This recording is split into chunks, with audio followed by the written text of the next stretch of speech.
All right, we should be live. Let me just double check the stream. It's one rogue hair. There it is.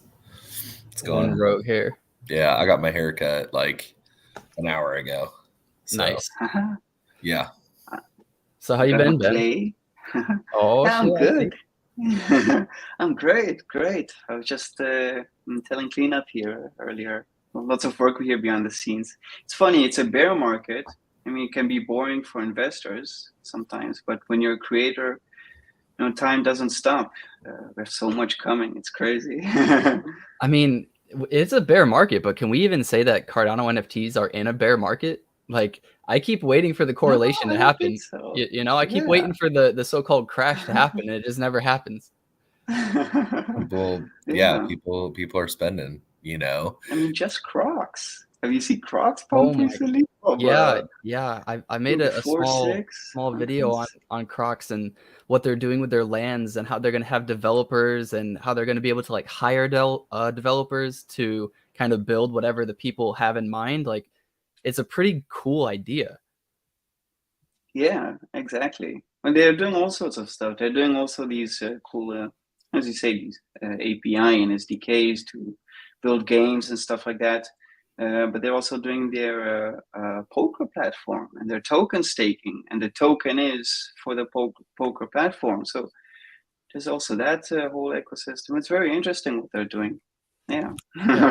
Where are they at on the floor? Let's go check out their floor real quick.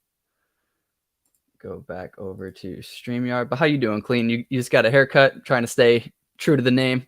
Yeah, trying to stay clean, No, this is my day off, so I kind of got to jam pack everything in. So this week I had to get new tires on my car. Let me tell you, dude, like people are complaining about NFT prices. I'm complaining about these tire prices. I only bought 2 tires, dude. I'm down bad, And so I bought 2 tires. And it was like, dude, I mean, how much dollars is that, right? Like, how much is the ADA conversion? Dude, it's like $600, And so I was just sitting there like, oh, don't get me wrong, like it keeps me on the road, but I'm kind of waiting for this car to kind of like junk out so I can get a different one. But I'm absolutely not selling my car until this one absolutely craps out. Like it's a 2000. Which one are you looking forward to get to? I don't know. It just depends. I'm hoping to last till at least like to the bull run, cash out some ADA, and then put a. Yeah, I mean, which car are you looking forward to? I mean, I'd be looking forward to get a Tesla, if anything. Yes, fair. Probably what would make sense for me is kind of like the Tesla or something EV, just because like I don't take it on long trips. It pretty much drives 8 miles a day, and then that's it. Yeah. So, just something 8 miles a day? No, it can do more, I think. Well, no, that's all I need it for is 8 miles a day. I go to work and I come home, and I go to work and I come home. That's all I do. Damn, J-Ho says his truck tires cost him $1,400 every year, year and a half rather. That's absolutely ridiculous. Yeah, I rode in his truck in Las Vegas. It was me, him, Ghost, and Deckard from Chilled Kongs, and this other dude. We randomly there was this guy who was just like, yeah, Chilled Kongs, whatever, blah blah blah blah, and he was just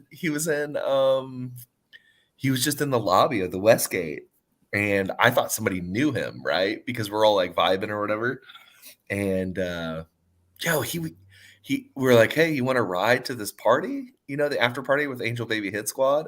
And he's like, sure, yeah, let's hang out. So it was me, him, Deckard, Ghost, True OG and shit. And like, so we go to this dispensary. They get some weed. They start smoking. This dude's telling stories about how he did like meth or whatever. And come to find out, we get out of the car, we get out of his truck, and they're smoking. I am not. Like I'm sober. Like I'm not participating. I'm just like kind of chilling with them. And we just go into this party with this random dude. And come to find out later on that night, I was like, "Did you know him?" And they're like, "No, I thought you knew him." Dude, dude, this guy was a complete stranger in Vegas being like, just hanging out with us. And then like he smoked and like it was such a sketchy situation now that I think about it. But that's hilarious. we Yeah, all thought JM said something the else same too. thing. Yeah, True OG was there, dude. He gave us all a ride and shit. It was kind of wild to be like hanging out with Deckard and stuff, and like, he was just meandering the conference floor, and I was like, "Hey, Deckard, you want to come eat dinner and go to this party?" And he was like, "Sure." So we all like, I mean, nobody wants to tell anybody no, right? When you're all vibing out, so you're just like, "Yeah, sure, fuck it, come on." Bought him dinner, and then just hung out. Yeah, Unbothered Wolves, dude. There's a lot of projects that are pumping. Yeah, no, dude, it's been really crazy. Like I'm excited again to check JPEG store. Like I love checking this little like 24-hour top collections. Like I wake up in the morning and it's the first thing I do. I'm just like, dude, what's pumping today? Like let's see. And I'm excited to go to bed sometimes too, because I'm just like, I can't wait to wake up and check JPEG store again. Like it's nerdy and it's stupid, but it's so cool. Like, mini magic. Like every day there's something new up there again. It was a while there. There was a while when just the same projects were there, and now every morning you wake up, there's something else there, maybe 2 or 3 things. Exactly. It's cool. Exactly. Space Buds is even going up, like the whole like 9 yards is 247 for Unbothered Wolves. Like it's absolutely nuts. And I did do a little bit of research this morning looking into Unbothered Wolves. So they released information on their staking multiplier and stuff like that. So let me go pull it up. But yeah, they're staking with mutants. So mutants, when they did their update on their staking to non-custodial, this really helped Unbothered Wolves and how their staking works. So let me. Hey, True OG said that video is down. He can hear the audio, but no video. Video is down. What? Well, I have the stream open and it seems fine on my end. Wow, way to go. Yeah. Way to go, True OG. Try to do a refresh. Yeah. That would stink. Yeah, I'm waiting for mine to load up too, just to make sure the video's not down. So they're pumping due to staking. Right. Yeah, so let's scroll up. Let's get rid of these members. Which, by the way, that one looks really stinking cool right there. Yeah, that does, but it doesn't reflect the PFP, which is a bit well. Yeah, mine's working fine. I don't know what's wrong. Sorry, J-Hub. Hopefully your refresh helps. But yeah, let's go back to here. So where was it? Wait, so they're staking now on so you said mutants have the non-custodial, but is that out already? Because I tried to change my mallard from the contract to non-custodial. I wasn't able to do that yet. Oh, okay. I thought so, but maybe not. But here's the tweet or Discord announcement from Unbothered Wolves.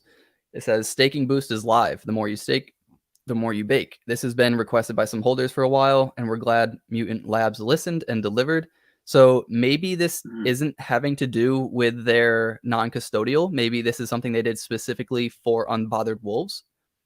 I'm not sure. I'd have to get more information on that. But here's the little graphic that kind of explains everything. So if you're staking your alpha list, then up to 5 NFTs, you can get a 20% boost. And then, but for the Unbothered Wolves, up to 200 NFTs will give you a 100% boost. So you'll double all your rewards. So that's likely why it's pumping. And yeah, that came out earlier this morning while we were getting ready. Or no, this is while I was sleeping. So yeah, they've been pumping overnight. It sounds like they took the quantity over quality method. Yeah, 5,000. Yeah. And they are above 1 million too. I didn't even realize that. That's pretty crazy. So, there's a lot of these mints that I've been seeing kind of do the same thing. Lunatics kind of did it, where it was like they minted and then the floor kind of dipped and then it went back up and then it dipped and it went back up. But the alpha lists, or for this one it's the alpha list, but the whitelist pass you know, they kind of hold that value while these go down in value. And I've been seeing that most of the projects that do that, their floor price recovers on their main collection, like pretty consistently. So I thought about buying these Unbothered Wolves just because of that kind of trend that I've been seeing, but I didn't do it, unfortunately. But, you know, I'm glad to see that they're doing well. The crazy thing about Lunatics, the Lunatics is like, yo, their holders like just keep accumulating. You know what I'm saying? Let's go. It's kind of crazy. Like they just keep buying more. Like people will list it, and like look at the holder count. They even JPEG updated the holder account for all projects. So it's like less than 1,000 people are holding this. You know what I mean? And so the people are just accumulating. Like if you look at the wallet stacks in there, it's just like it's crazy to see the amount that people have. It's nuts. Will we see that on OpenSea? OpenSea NFT? It should, yeah, based on the policy. Yeah. Like top holders and stuff like that. Yeah. Yeah. We were looking at this the other day when we were looking at, you know, I think it was Crocs. I don't know. I can't remember. I'm gonna look at how many hold 20 plus. Look at how many hold 20 plus. But all right, so this is what I was talking about. This is so interesting to me that the unique holders go down as the project pumps up. Doesn't that confuse you a little bit? Like it makes no. It's just taking. Okay. Hold on. The wallets are going down, so people are selling. Right. But the people that are buying are holding. Right. But it means the people. It means the people who already have some are just buying that much more than the people who only own one or two that are selling. And I just find that really interesting. Like normally when a floor price goes up, you'd expect at least a few more wallets to accumulate, like one or two at least, right? Something. I mean, yeah. I mean, look how many hold one. So over 50% of the project holds one. And then 2 to 10 is a pretty big chunk. But then if you look at it, the in between the 11 to 20 is smaller than the 20 plus. Yeah. You know what I mean? That's pretty crazy. That's so interesting. Yeah. So now this makes sense. People holding one, that makes sense. And it also makes sense why when there's a large pump that this number probably decreases, you know, and this number also decreases because they're getting rid of theirs. You know, if you only hold one, when you take profits, that's the hardest thing. You know, you either take profits and dump. What if it's not necessarily a holder with just one in their wallet, but what if it's a whale splitting their wallet into smaller ones to increase that holder count? You know, anything can really happen. I don't like to use holder count as a statistic. If anything, I like to see market action, you know, floor prices, average pricing, all-time highs, stuff like that. Those things can matter. If a whale was doing that, though, you would see this unique wallet holders go up. But no, I get what you're saying. Like it's not necessary to have the project pump, obviously, but I just find it really interesting. Yeah. How many do you hold of these lunatics? So I only have 5 now, but the ones that I have are really nice. Like a couple hunters, you know, some really nice ones. So I'm pretty happy with what I got. Do you hold any, Ben? I used to, but I don't know. I didn't really get it to attach to the art, and the secondary action wasn't exciting enough for me, so I sold them afterwards. That's fair. I bought, I don't know how many, maybe like 10 when we were doing ours cleanup. Yeah. And then I sold, I want to say like 3 to 4. And then I bought back like 3. So I have 9, but I've been accumulating under 90. So I've been sending, when these were 100, I would just send in random people like 80, 85 as an offer. And like 3 or 4 people bit. And I was like, sweet. And I just kept holding it. So that's what I've been doing with them. When you DJ, do you go for floors or do you find for trades you like? I'm a floor buyer. I'm a dumpster diver. You know, I get them off the floor because I think it's way easier to sell a floor and it's easier to know my true value. So I'm the kind of guy that actually will pay more for something that I like, and I don't mind doing that. You know, as I make the profit in ADA, you know, if I really like what it's doing and where it's going, then yeah, I'll look for more of like one that I vibe with as opposed to like whatever. And then just kind of make moves from there. Like I really like the hunters. There's only like, I don't know, like 60 of them or whatever. And I was like, man, Let me see. What are the hunters so going freaking for? cool. Okay. How much did you get the hunters for? Like it was only at 250. So Okay. I felt good, you know, and I'm not looking to get rid of it. I think it's like super, super cool. I like them a lot. It's like the bears from Orimob. So Yeah. this is the bear Hey, of lunatics. Ghost, you missed the story that I said about Las Vegas when we picked up that random dude and you guys were like smoking with him, and then we come to find out like nobody knows who he is. It's like a really risky maneuver. So yeah. What's up, Ghost? No, So, that's hilarious, man. yeah. I watched this like YouTube guy, and he's just like really good at telling stories. That's basically it. You know, he's kind of like a young kid telling his stories about like high school and when he first smoked weed and stuff. And he has this one story where he like threw a party and some guy just stayed there at his house and nobody knew who it was. And then he asked everybody from the party the next day, and everybody was like, "No, we don't know who he was." Like all 20 people have no idea who this guy was. I just find like I don't know where these random people come from, but it's awesome.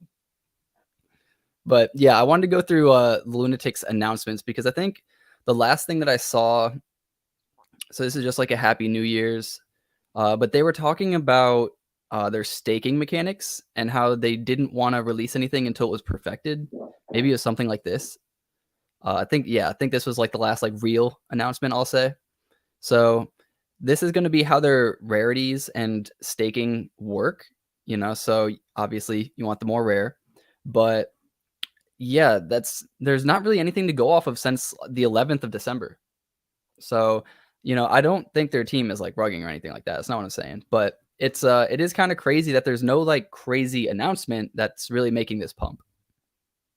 Yeah, no, these guys just like, bro, their chat's dumb funny all the time, and like it's like it's weird, like degeneracy. Yeah, that's all it is, man. So it's just like I like it. The vibe's pretty funny in there, dude. It's like Yeah, everybody vibes really well. It's very meme centric. So yeah. But they keep saying we're gonna rug and you're a dumb ducker for buying more, and I love it. It is kind of fun. It's very like Fud Buddy-esque. Yeah. I think there was a time when the community was trying to rename the project, right? From Lunatics to what was it? Board Duck Quack Club, something like that. Like that. Yeah, they were trying to do some stuff, and they were just like, yeah, they bring up dumb shit every single day, I think, and it's like funny though. It's very, very funny. Yeah. I don't want to like keep getting you know, down this track. I mean, I do, but I also want to give Ben his time to speak about BadFox and everything. So tell us about the keys, Mr. Ben. Okay. Oh, where should we start? Do you want to pull up the website maybe so we can browse in between? Yeah, show them the update. Show them the update. Let's go to the link tree. Let's go to the website. Let's pull the website up over here. Yeah. Now, if you click something, then a music will play. So make sure that you just pause it if that happens. There's a button on the top. Okay. Yeah. But keys. So welcome to BadFox Motorcycle Club, right? Well, we've been around for a long time. The team, we were formed and assembled back in February, so it's almost a year now. Community started building around March, April, and our first collection dropped in July, second in November, and now we're at the event that we've been building towards this entire year, which is the Transcendence, also known as the Burn event. Now, this is where really everything changes for the project. Until this point, the Fox and motorcycle collections, they allowed us to raise the funds required to invest in everything we're building this year, which is mostly metaverse focused, but I'm also building tools, which we'll get into in just a moment.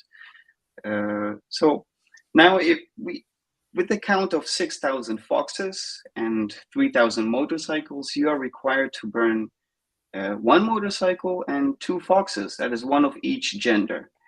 Now on the top of the website, you can see a transcend button. Just remember, clicking that will play the music. All right. There we go. I like that music. So, yeah. So that's actually 4042, our community manager. We have an entire album coming soon of about 10 or 11 songs, I believe. Oh yeah. Yeah, it's good. It's exciting. So with the Transcendence, Fox and motorcycle holders, until now they were utilized and earned, in the fund redistribution method, meaning they were earning royalties and they were earning tokens from our partner projects in non-custodial staking methods. Now, once you transcend the Fox and motorcycles, the key will still have these utilities, still will earn royalties and tokens, but added to the keys, they will now also have lifetime airdrops. The first is the 3D Foxes, which are already ready and they're metaverse compatible. After our second airdrop will be 3D motorcycles, which today I spoke with the 3D team and we're starting to work on that as of now. And aside from airdrops, the keys also grant access to metaverses. So just to list some of these access utilities, we've invested about 40,000 ADA into Cornucopia's Javelins, 73 Javelins. That includes 3 Mythics, 10 Legendaries, 15 Rares, 20 Uncommons, and 25 Commons. And if with our custom dome, we are able to rent out these Javelins. Okay, so the public will be able to pay us in Kopi to rent them. But if you own a key, then you will be able to rent these for free. So imagine owning a key and being able to rent a free Mythic Javelin or a free Legendary Javelin, for example, and then taking these around the Kopiverse and competing and earning your rewards or whatever. So that is one example of metaverse access for the keys. And aside from metaverses, we have an entire list on our website, which we're building, and which includes OG Bears and Unbounded Earth and Boss Planet and Cardestack's MetaView Tower. So these are a list of partners, and as you can see. So aside from airdrops, metaverses, keys are also getting access to tools. So I've already developed and deployed our first tool, which is BadDrop. BadDrop is the first tool on Cardano to ever exist, which basically allows anyone to run an airdrop. So imagine drip drops, but then instead of you being the user claiming from them as a distributor, BadDrop reverses it, where you, let's say as a whale or project owner, you are the distributor to your holders, if you understand. So that's what BadDrop does. So you're able to distribute ADA and tokens if you have a project native token or whatever. So that's already accessible. We've already had 2 projects that had successful drops with them this month. And we have a third, which I know that are now going to test and do it the same as well. And aside from BadDrop, I have already 2 other tools planned. One is BadPaul, which is a governance tool. Imagine Discord polls, but not on Discord, in a website. And then it utilizes your wallet and your assets to weigh your votes against these polls. So if you're a project creator, for example, then you will need a key to create a poll. But then you can add your policy IDs, which has what weight. Maybe you want to define something with traits or ranks. But then once you generate the poll, you get a unique link. You give that link to your community. They will connect. They don't have to own a key, only you as a poll creator. But they will connect, and then they will be able to, according to their holdings, vote. So if I don't own any of the policies, my vote does not count. But if I own some of the policies, then according to how much I own and all that. It'll add to it. So that's the second tool and works. And third will be Bad Raffle, which is less complicated. It's more about on-chain raffling to certain holders. So think of it just basically generating a list of winning addresses according to settings that you will give to it, your policy, trades, ranks, whatever you want to do. And yeah, so that's a whole suite of utilities for key holders. We're talking lifetime airdrops, access and benefits in metaverses. We're talking tools, and this is all added on top of royalties and tokens from our partner projects. So yeah, Bad Keys is basically everything. And if you own a Fox or a motorcycle, so you need both, then you will need to, or you may want to transcend your assets and get those keys. And if you don't own a Fox or motorcycle, then you might want to get some, because this year is going to be really huge for us, and it's going to be exciting. And it's been one heck of a year behind us, and it's going to be one heck of a year in front of us. And yeah, let's go. That's crazy, dude. Like, I remember when you first made this project, I thought, okay, like it's going to be a game, it's going to be in some metaverses, and then you did some things where you bought the javelins, and I was like, okay, so it's a bit more than what I thought. And then like now you're coming out with these keys that are going to give 3 tools that you have already, and like that's just the start.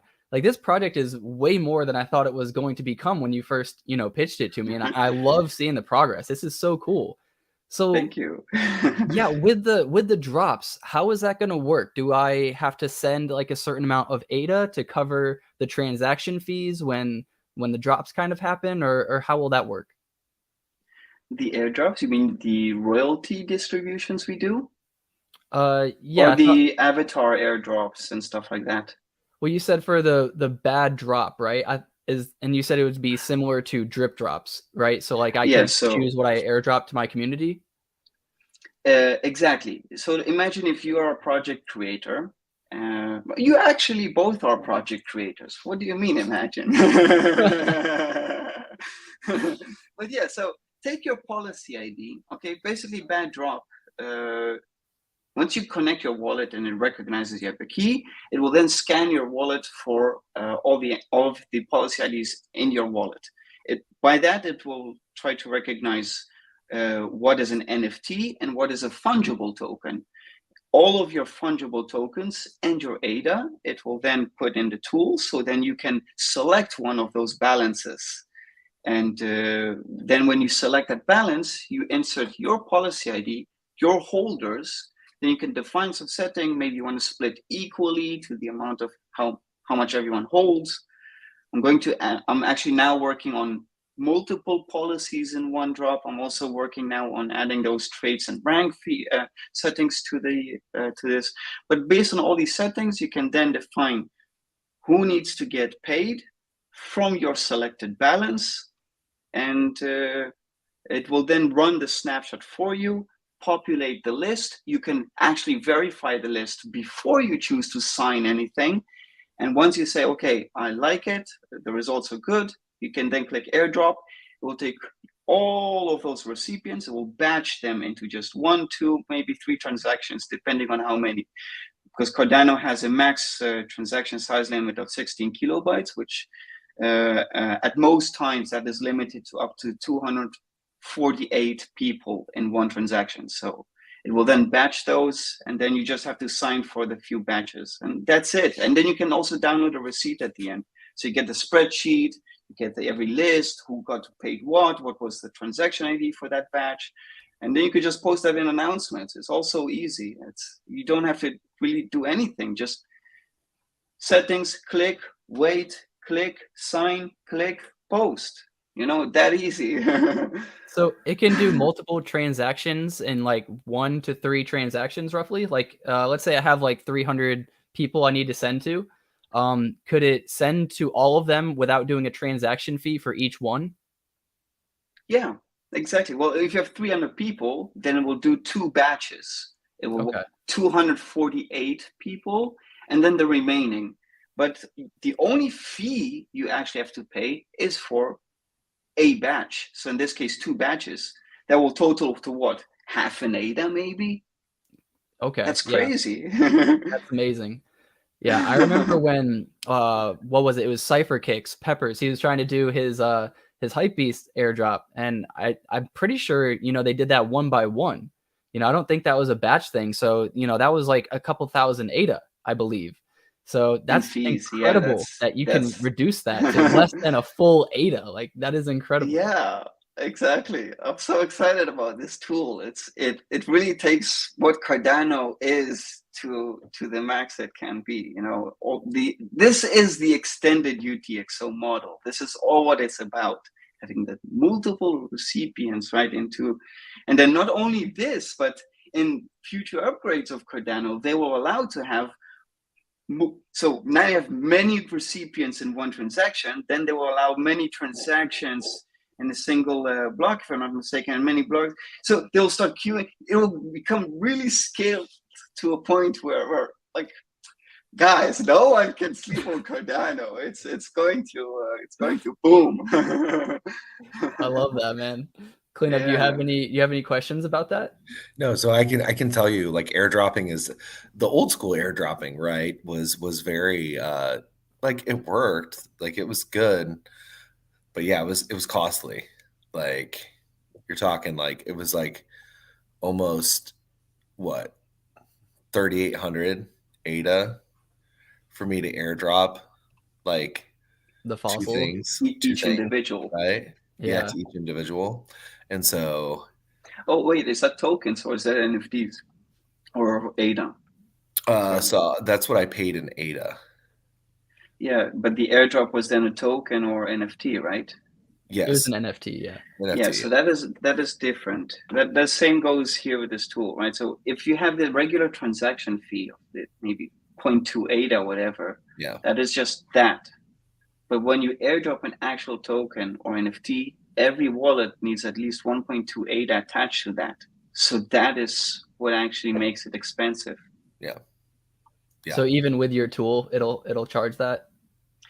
If you choose to airdrop a token, yes, because it has to go out to the recipient. The tool itself, by the way, does not charge any service fee. The only thing you need is the bad key to use it. That's simply it. The only fees that are on the tool are those required by Cardano, the network. So you have the simple transaction fee of 0.2 ADA. So if you did airdrop ADA, for example, that's all it costs you, that simple transaction fee. But then if you airdrop a token, then it will cost you 1.2 ADA with every recipient. Right. But I also made the tool even smarter so that, for example, if you have Eternal Wallet, which has changing addresses, you can have an NFT, which if you try to locate its owner, you'll find it in one address of that Eternal, and then another NFT of that policy on another address of that same Eternal. So eventually, if you don't aggregate those under the same stake key, you basically create another long list of recipients. That's a lot of ADA if this went out. So I did aggregate them. I made sure that every owner I find, I also find their stake key. And then I make sure that even if it's a wallet with changing addresses, they all are batched together. So I really minimize the costs as much as possible, even with the case of 1.2 ADA with every token per wallet. So you're making these tools for everybody to be able to use, but how are you going to be able to profit through this? How is BadFox profiting? Keys. Through the keys and the royalties and such? Basically it. That's it. Yeah. Those tools, I don't we have the backend I'm using is BadFox's backend, so that's all hosted already under the same subscriptions.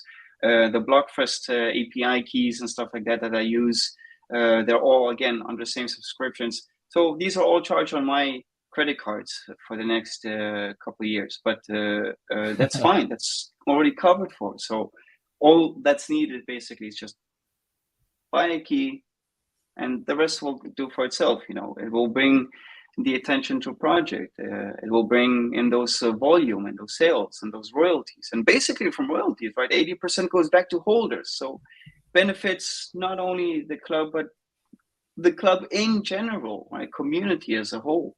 So in the long term, this is really, and again, tools is only one utility of tools, metaverses, airdrops, tokens, royalties, right? There's a whole lot of them. Right. I've just been worrying more and more because I've been hearing some things about Floorless, the new NFT, I guess like Cardano NFT marketplace that's coming out eventually. And I've heard that they're going to be doing things that will not give royalties. And we've already seen that happen on Ethereum and Solana, and those marketplaces have taken over. There are no more royalties essentially. So like I worry that might happen to Cardano too. And if that is going to happen, what's going to happen to a lot of projects that need royalties to come in like that? It's so weird. It's so weird because I think this is a good thing, I'm for like royalties for projects. I remember when it was like a huge deal, like, you know, nobody knew how to move. They didn't know like if royalties were the right way to go or what kind of project does royalties. I'm not going to do that, like whatever. But the thing is that like, you can like on Soul, right? For D gods and youths and stuff, they've had it to where if you don't do royalties, right, at the 3.33% or whatever, then you don't get like the same benefits as a regular holder would. Okay, I like that. I just want to point out for a second, one thing, fact, the pinned tweet of Flawless actually says they're making on-chain royalties, so that's even better. Okay. Right? I was just gonna say too, like I'm going off of a few comments that may not be 100% correct. Yeah. So that's one. And two, I was about to say, even if they were doing something with taking away royalties, JPEG Store has already publicly announced that they will never support that, that they are doing everything they can to have those royalties, right? And if anything, they're trying to onboard projects from Solana that are not having royalties there to have it here and stuff like that. So if anything would ever try to come up on Cardano and say, hey, we're trying to take away royalties, you have these large entities like JPEG that will never let it happen. So there's no need to worry. Yeah. So I was asking myself this question, like kind of as like a mental exercise this morning. And I was like, if that were to happen, what would I do as a creator? Would I just be like, well, if that's where the money's going, that's where I need to go? Or would I have a stance of like, no, I need to stick up for the community and be like, I refuse. I will boycott it. I will not, trade without royalties. And if I did, would that make a difference? And so like, I've just been trying to wrap my head around it and what the best kind of solution is to go forward because, I guess I was wrong about Floorless. I don't know why I had that in my head that was what was going to happen. But regardless of it being Floorless or whatever other, marketplace that comes along, there's going to be one, eventually that tries to do it. And what do we as a community decide to do once that happens? Well, they already kind of do with like Trading Tent and stuff, right? I guess, yeah. So that's always a possibility. You know what I'm saying? So if people do that, then yeah, there's no royalties paid out, I guess you would say, to the artist or like project, whatever the heck. So people can do that, but me, if it's like something that I like or something, a project that I really like that I'm like selling or whatever, then I'll make sure it gets listed on JPEG, just because, it's important that they get royalties so they can continue their thing and improve. But I think, if it's something I'm only selling for like 20 or 30 ADA, if I go to Trading Tent, like it's not a big deal. That project's not going to miss the 1 ADA that they're going to gain from that or whatever. Right. Trading Tent pays royalties. Okay. I guess we've just been wrong all over the place. Partner with them. You have to partner with them. I tried to verify ourselves and stuff for that, but I never got any response for them for months now. So it's weird. They have like a verify and then you have a partner, and I believe partner only get the royalties. Okay. Yeah. No, That's pretty interesting. But yeah, there's a lot of things that are pumping lately. Still getting royalties, which is awesome. I mean, the only one that I actually didn't do. Metadams, what is that? No, you know, I know you know. You know, right? That's the stake to earn metaverse. You remember the Prime Beavises, right? From back in the Yes, day? I mean, I remember seeing them, but it was like nothing on my radar ever. I know, dude. I remember dude, this was like 10 months ago, probably, when I first started like becoming kind of like decently popular, I guess. We had somebody who was donating, King Flores. He donated me one of these Prime Beavises to do a giveaway. And it was like 20 ADA, maybe 30 ADA at the time. And he was just like, don't worry about it. You know, maybe it's something, maybe it's not. Like, it's nothing now. Don't worry about it. And maybe they were even like 60 or 70. I think they were a decent bit. But it's so crazy to see these old school projects starting to come on up. Like, dude, all right. So I can't really talk much about Prime Beavis. Do you know much about their ecosystem, Clean or Ben, at all? No. About whose ecosystem? About Prime Beavis. You know, metadams. Yeah, I've never owned any, but I do know that they're the stake to earn metaverse. That they had like these cores, and you had to be near them or something to stake more. I couldn't quite remember the mechanics, but yeah. Right? How and why is this pumping? I remember metadams, right? Yeah.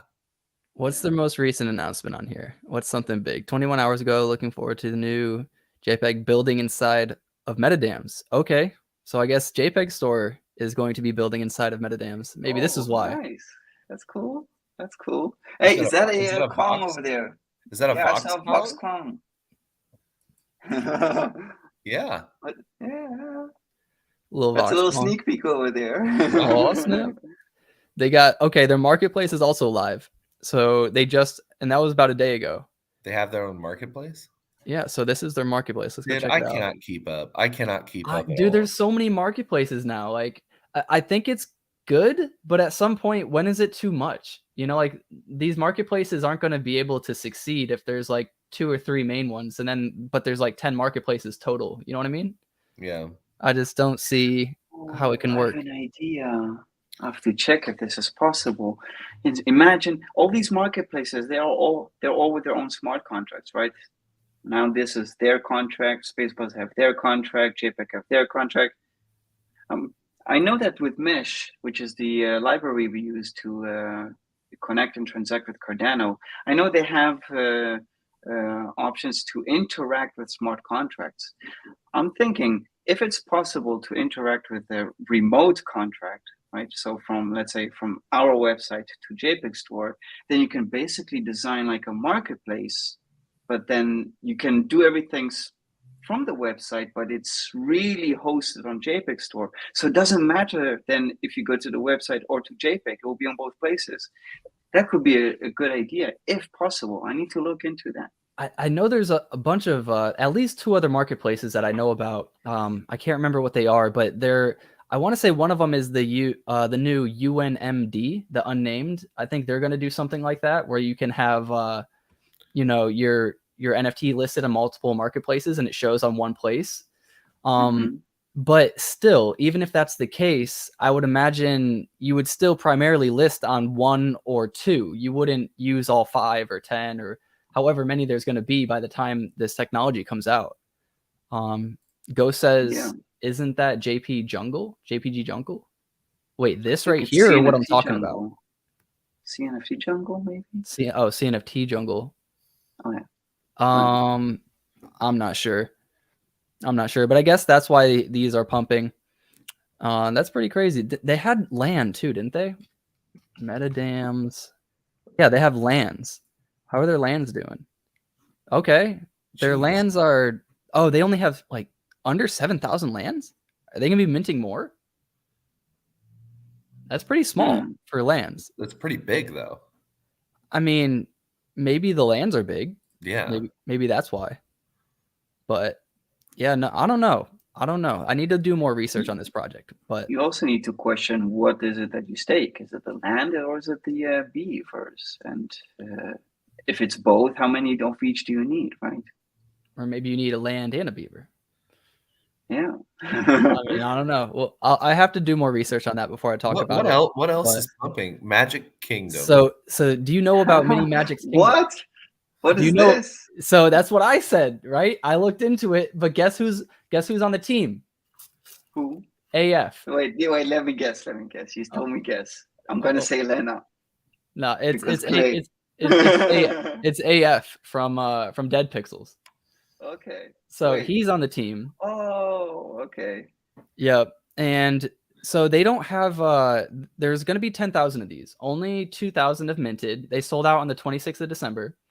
And they're going to be like a story. That's like the main focus, and there's going to be some lore, and they want to build out a game, but they want to build out the lore and the community first. So the game is like, in my opinion, if they're going to build one, it's like a year to 2 years, maybe 3, 4, 5 years down the line.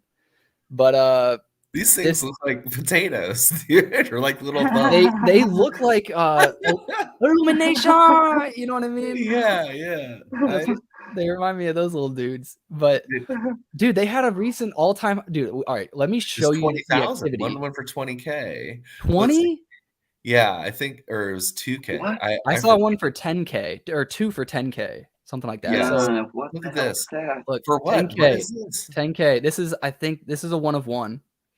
Somebody offered, because I was watching, somebody offered 7K for this, and then that person was like, nah, that's not enough. So they bought it for 10. So I don't know. I don't know what's going on with this project other than the founders. Do you think it's a wash? Not to be like cynical, but do you think it was a wash? I thought about it. You know, the thought crossed my mind. You'll the never really like? know. Let me see. It's like I would never pay 7K for that. You know? Yeah, I don't know. I mean, I guess you're just kind of buying on the hype of you know, you believe in AF, you believe in the team, you believe whatever it is that you believe. So, I mean, yeah, you got to believe in magic, you know? Those who don't believe in magic might never find it. So there you go. They strongly believe in magic. If they're going to have 10,000 of these things? Yeah. So only 2K so far. Could this be related to Pixel's game that's supposed to come? Maybe. Because I mean, the logo's even there. These are like people they're partnering with, I think, because Elite Tools is also one of their one of their members. Yeah. So I'm not actually sure too much about Elite Tools.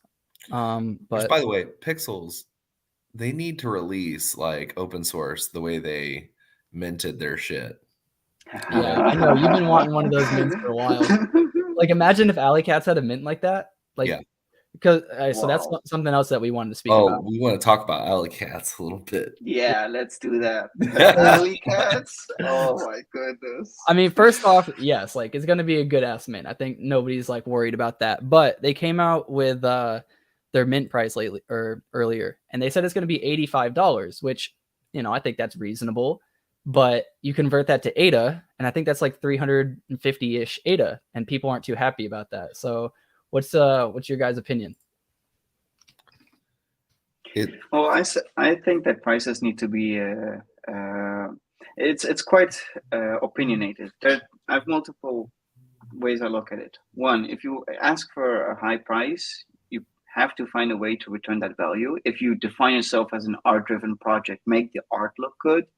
If you define yourself a utility-based project, have the utility actually back the value you ask for during your initial investment.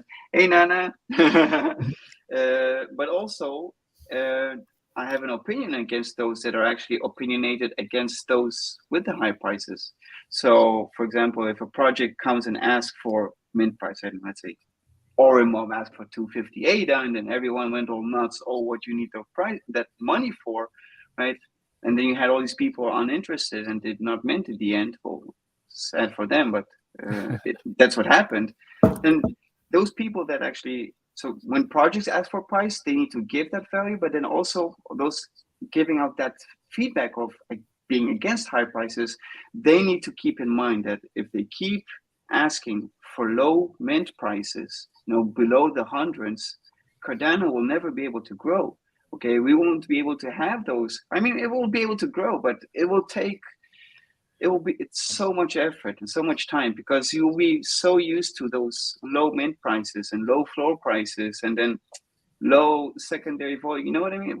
we need to get that action. I mean, everything that mints on Ethereum or minted on Solana when it had the volume it used to have, I mean, these all minted for pretty high prices, and they shot to everywhere else. You know, we don't have that on Cardano.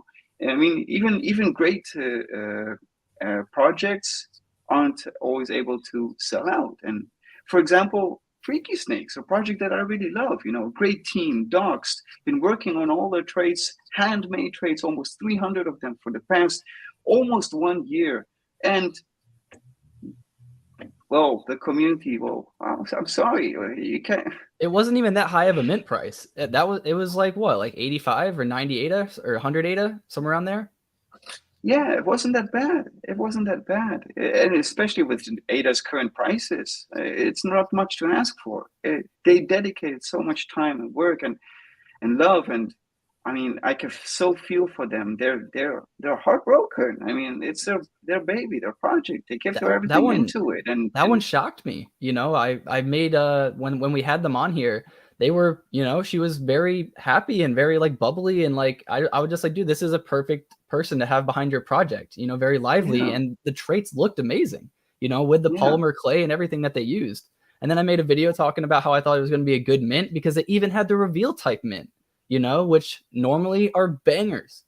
And they didn't even sell. I think they sold less than 800 or something like that. And I was absolutely blown away that that's what happened. But, you know, when you were saying that we need to kind of get used to higher and higher mint prices, I think we kind of, and maybe this is a good thing. Maybe it's a good thing that we're actually in a bear market, because the fact that Cardano is going lower and lower, we're slowly becoming more and more okay with higher mint prices.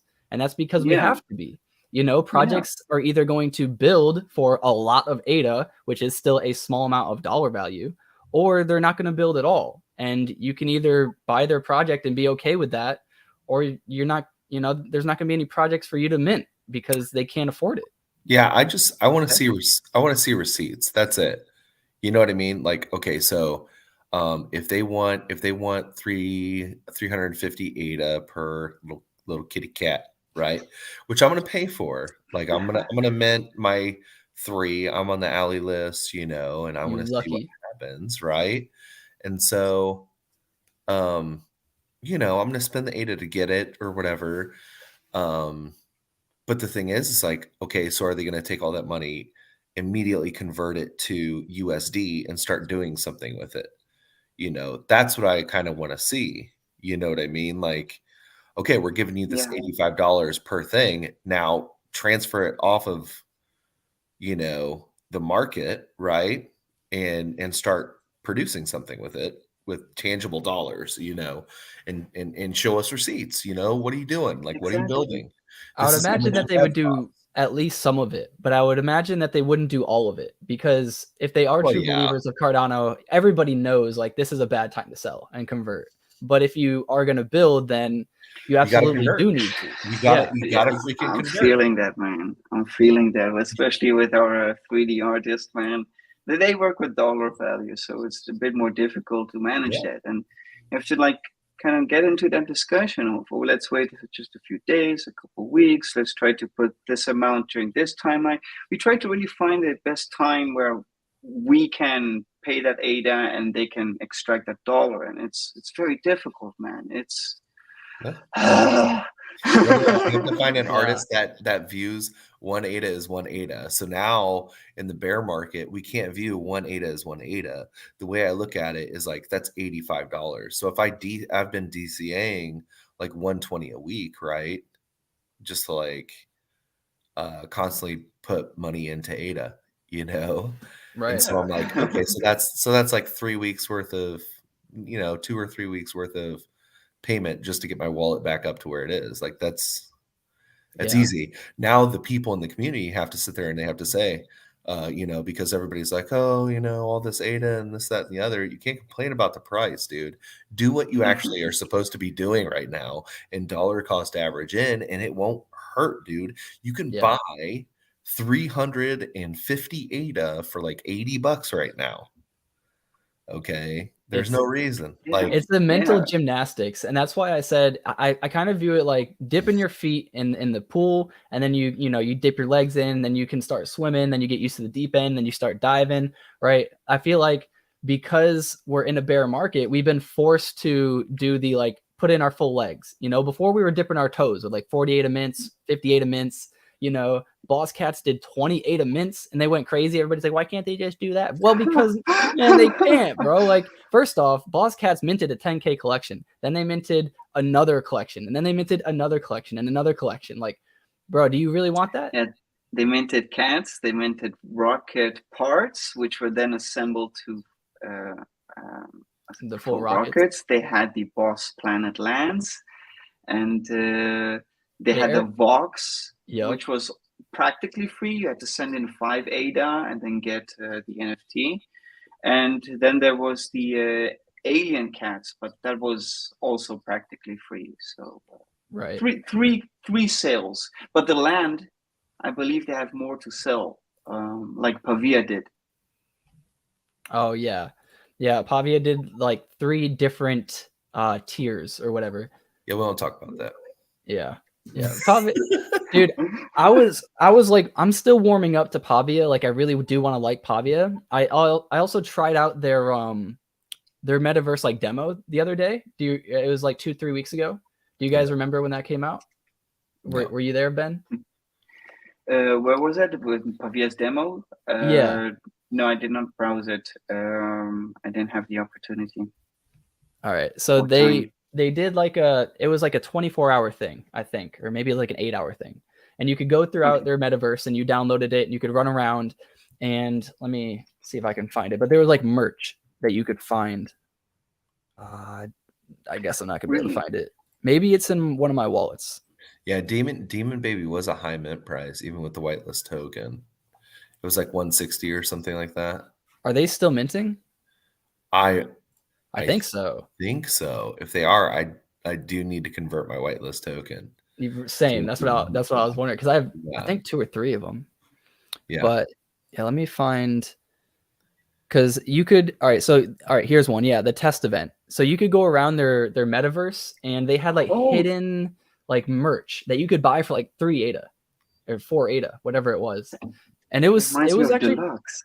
It was pretty fun. Like, I loved going around. When I first saw it, I found like the first one in like 2 minutes. So I was like, oh crap, there's probably a bunch of like, things that they're trying to sell and make some money through this event. I was like, I don't know, like 4 ADA though, screw it. I'll do it. Maybe like 10 years from now, people will be like, do you remember the first Pavia event? I was just like, we'll see.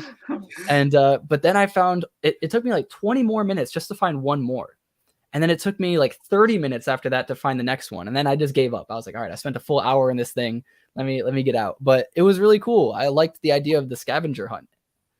But what really made me mad... Did you go to the virtual Cardano summit? Because they had something similar with the coins this year. We had to collect like 12 coins and then you can mint an NFT. Yeah, I missed. It was a very it's like a rare NFT, like very nice NFT. Yeah, no, I missed out on that one, unfortunately.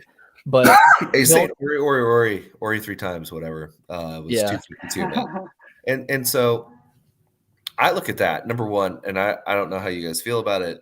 This is just my take on it. I think it's like hot doo-doo trash art.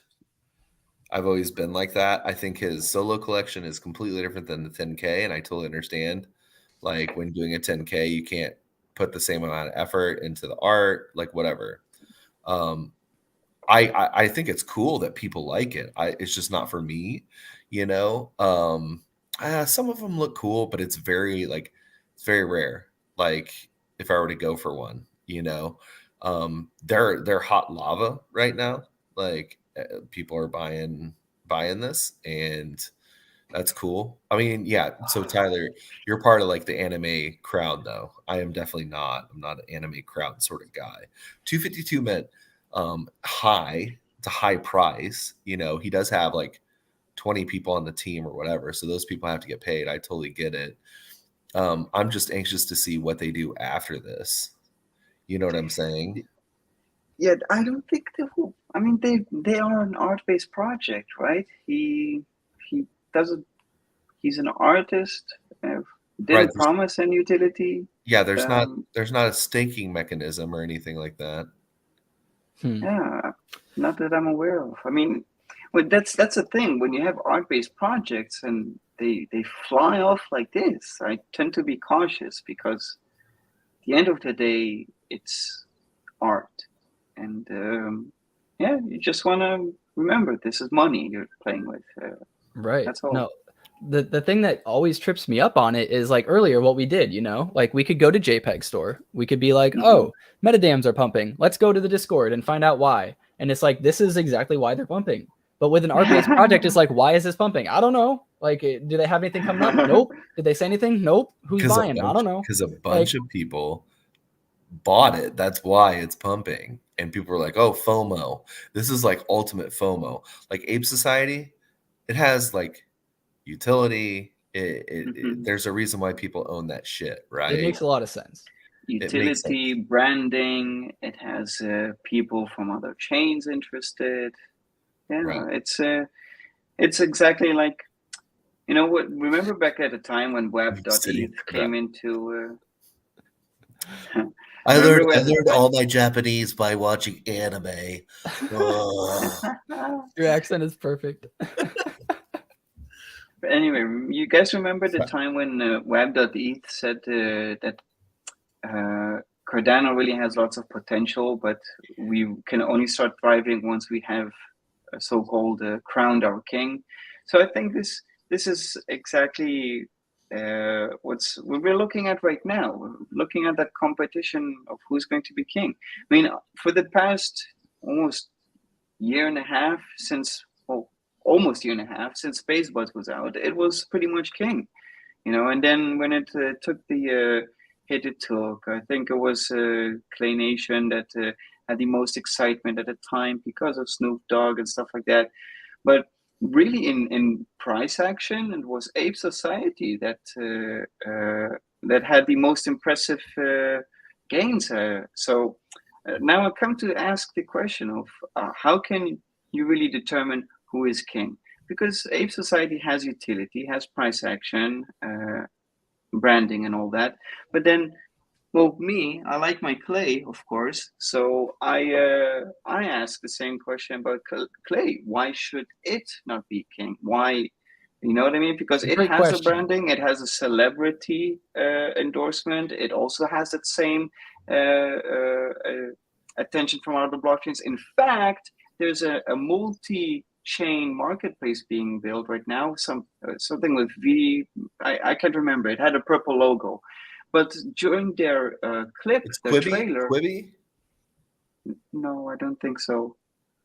It's something they're doing ETH and Cardano. Yeah, and Sol. So they were doing 3 blockchains, and then they had this trailer, right? And then during the trailer, they displayed Bored Ape, right? From Ethereum, and one from Solana, and then from Cardano, the representative was Clay, and this is at the time where Ape Society has this 10K plus floor. So I'm really asking to myself, what determines who's king? Is it the price action, or is it really the branding? And then if it's branding, what determines who has the best and bigger brand, right? Because, anyway, yeah, I'm done. Well, so yeah, when you think ETH NFTs, like, what do you think? I think of Bored Ape. Right. When you think of Cardano NFTs, what do you think? I think Clay, but that's just me. Right. I don't know if it's other people actually. Clearly Ben's got the hat on. Nothing against the other projects at all, but I just truly believe that Clay is the face of Cardano NFTs. I agree.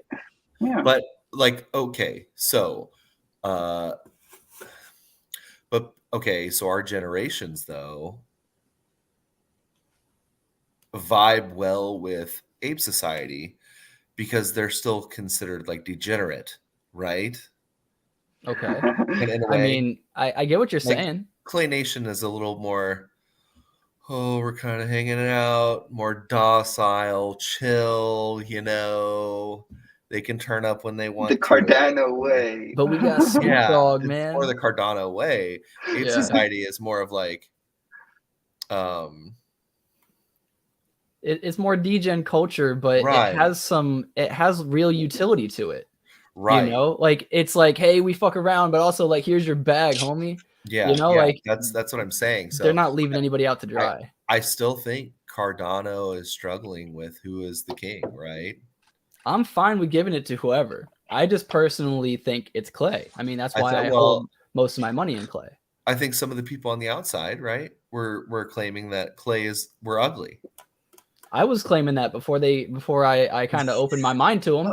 I didn't like Clay when I first saw him. Everything ugly on chain, like for real. Let's be real. Look at dude. They're hard. Look, man. They're not like the most attractive people in the world, but they're real people. You know, they're the people building on Cardano. You know what I mean? Look at this. Look at this. Caillou models. Looking models in third place. You know, they're not models on the runway.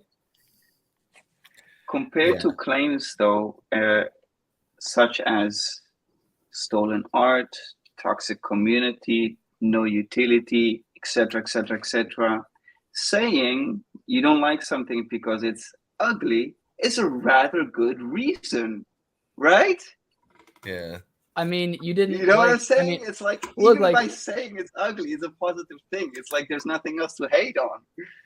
I mean, that was kind of the whole play on Ugly Bros, right? And Growing Pains and a few other ones that kind of did stuff like that. But yeah, I mean, you don't like Ormob, right? And Ormob's killing it. I don't know. Art really is only a small factor. Like, it's the cover of your book, right? Which is kind of important. But if your book is the Bible or something, right, it's going to be bought regardless.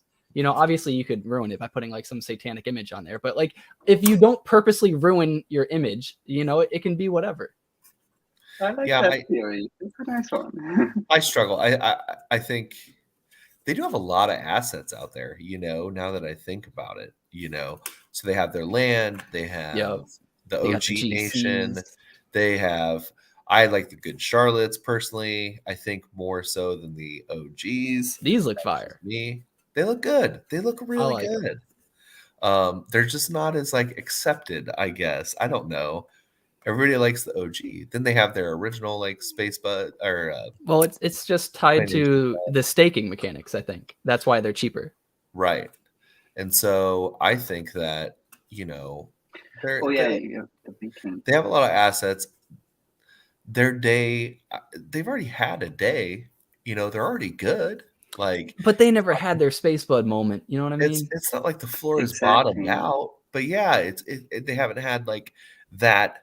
But they did have a meteoric rise. You know, it went from like 100 to like 1,000 in like a snap. You know? but we look at these other collections. You know, these other quote unquote blue chips, and they've had way bigger rises. You know, like. We had mutants go from literally like 80 or 60 ADA till 550. And then, you know, like 2-3 months later, 1,000. Then a few months later, you know, they fell back down.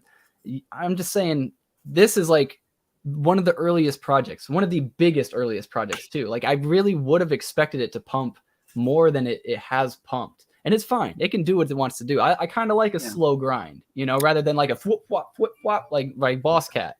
You know, like there's a lot of money to be made there, but you have to be micromanaging it. Have you guys been reading Clay's recent announcements and or tweets? Because they've been mentioning very clear how their collections are not an investment, you know, all of that thing to avoid legal trouble. But then look in between the words, there's like this emphasis on the importance of Clay token. I have a feeling that Clay token is going to be the real center means of value in this ecosystem. And that with Clay NFTs, you actually earn these tokens, which is then what gives the NFTs their value. I mean, just if you see from, this is not the one I'm talking about, I think. Can you scroll up a little bit? Yeah, exactly. That was the one. This one or actually, the one I just scrolled past? Yeah. From the first line. See, so this is your friendly reminder: is that Clay Nation NFTs and Clay tokens should not be bought for speculative or investment purposes, right? So this is the legal stuff I mentioned. But then as you go through the words, you understand there's this real importance over that token. And I'm starting to think that really their entire ecosystem, NFTs and all land, will all be tied to the token value somehow. So that's interesting to see how that will evolve, because if you look on MinSwap, Clay token has been bought up also pretty much, and they don't even have enough liquidity to allow large purchases yet, right? So, or maybe they added that, I can't remember, because there was a thing with the Zap at the time, which then they postponed. Anyway, but it's now appreciating in price, and I'm really thinking that everything will surround the token soon enough. Oh wow, that's crazy. That is, since drop. That's a triple top, but we're not using any like statistical, little things here. No fettuccinis here. No fettuccinis, bro. But like, because it's super early to use any technicals on here is kind of ridiculous. But I'd be scared to buy right here, to be honest. But to be honest, also like buying during any dip seems like a great idea. I mean, not financial advice. So they can't handle like. Shout out to Sean. He says, "Good thing BadFox gave us Clay token." Yeah, we did. I remember that. Yeah, I do. 500,000 tokens we dropped. Yeah, that's awesome, man. I missed out on that. But yeah, so actually one of the topics that I wrote down to check out for today was Mutant Token. And I always speak about Mutant Token. I'm super bullish on it. But what's really crazy is literally the last, let's see, like, what is this? 2nd of January to, all right, so in the last 2 days, you've had a massive spike up, massive spike down, back up, spike up, down, like all the way down to like 11 or even 10, and then now back up to 12 or almost 13. The price on Mutant is kind of crazy. Like it's fluctuating crazy right now. And it makes sense. I understand why people would take profits up here. I do. I still think it's going to go higher, but I do think it's smart to take your profits. But, what do you guys think is going to happen to the Mutant token? Because I know you have to burn one of either, well, 2 of the collection. So either 2 mice, 2 toads, 2 crocs, or any combination of the 2. And then you also have to burn a little bit of Mutant token to get the next tier of Mutant, the next collection. So do you think it's going to be a large amount of Mutant that you need to burn, or will it be kind of a small amount and, maybe the Mutant token won't actually go crazy?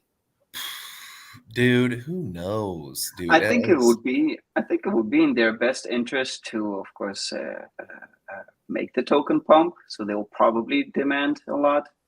And they have to. I mean, just look at their staking and all, right? The raffles. Ever since ADA has been added, it kind of devalues all of the tokens on the platform.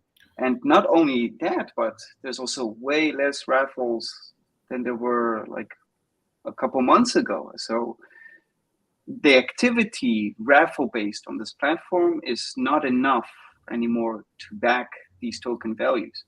So if we're talking about Mutant token in this particular case, I would think they would ask for lots of tokens to have that best of interest to pump the price a bit. At the end of the day, every project wants that for their holders, right? To have them appreciate their value or profits or whatever.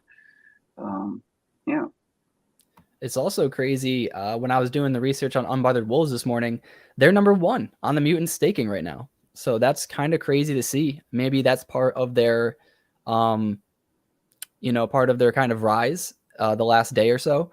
They're also giving away some Goombal's whitelist spots for AWU token, which they did their first airdrop of AWU, and they're going to do their second airdrop of AWU.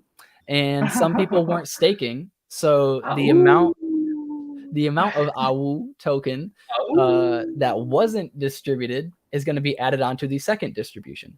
So that'll be pretty cool. Nice. Could you look at C4 token? Because that's also something interesting right now. Because Croc staking is supposed to launch now in January. Last month, they sold out the lands, 50,000 lands, which was bought with this token. Don't you ever use MinSwap for this. Use No. Sunday. They don't have liquidity here. Gotcha. Yeah. But they don't have charting there. Try TapTools then for What happened charting. what happened to Sunday Swap, guys?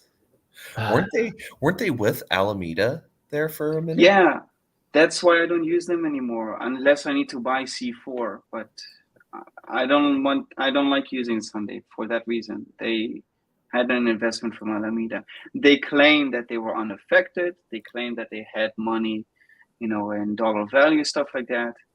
But I don't trust nothing. So how do I see a mint, chart mint, on mint this swap for site? me.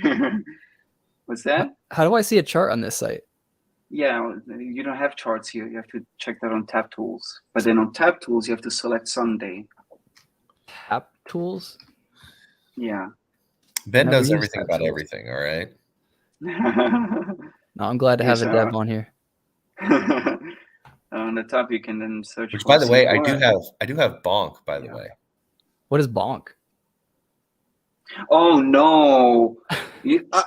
I watched. I have nothing, no clue about Bonk. Right? I did zero research, but I did watch a video of BitBoy like yesterday during my work hours, and he was saying that he thinks that Bonk is somehow related to Sam Bankman-Friedman, and that he's trying to launder his so-called lost money through it. And I don't know, man. Just stay away. Buy Hosky.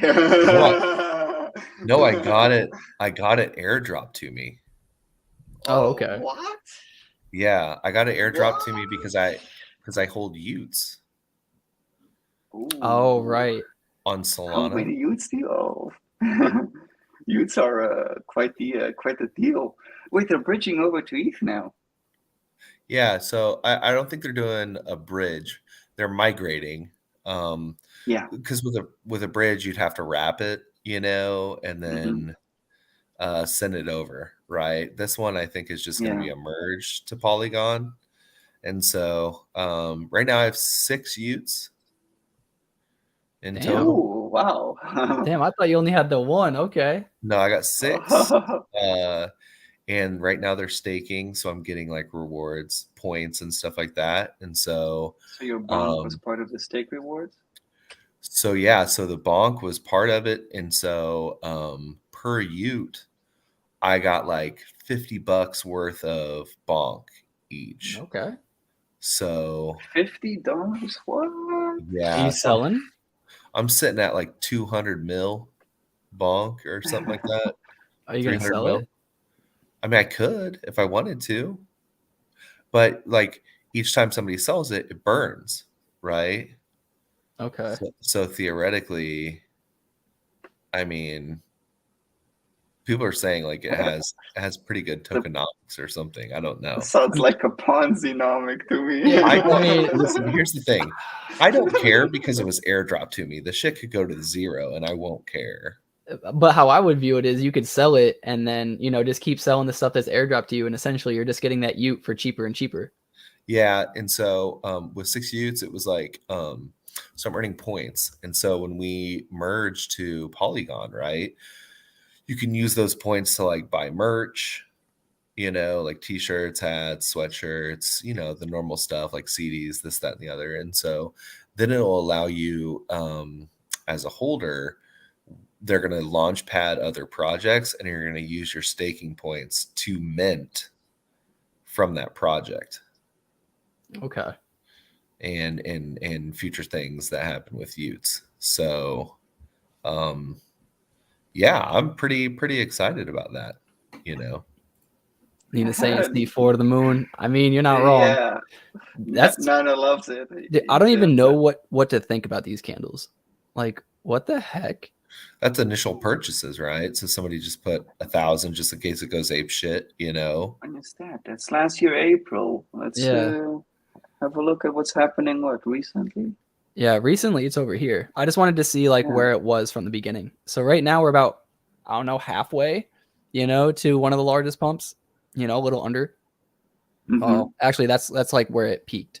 Somebody's been taking profits, which makes sense that people are, but there's such low liquidity that any profit taking is just you know, resulting in most of the gains being lost. And then, Right. It's just kind of crazy. Same with mutants. It really looks like after the last pump with mutant token, Yumi token, you know, they all doubled, you know, during the Yumi hype before the Jack Fricks announcement with Yumis. Remember that?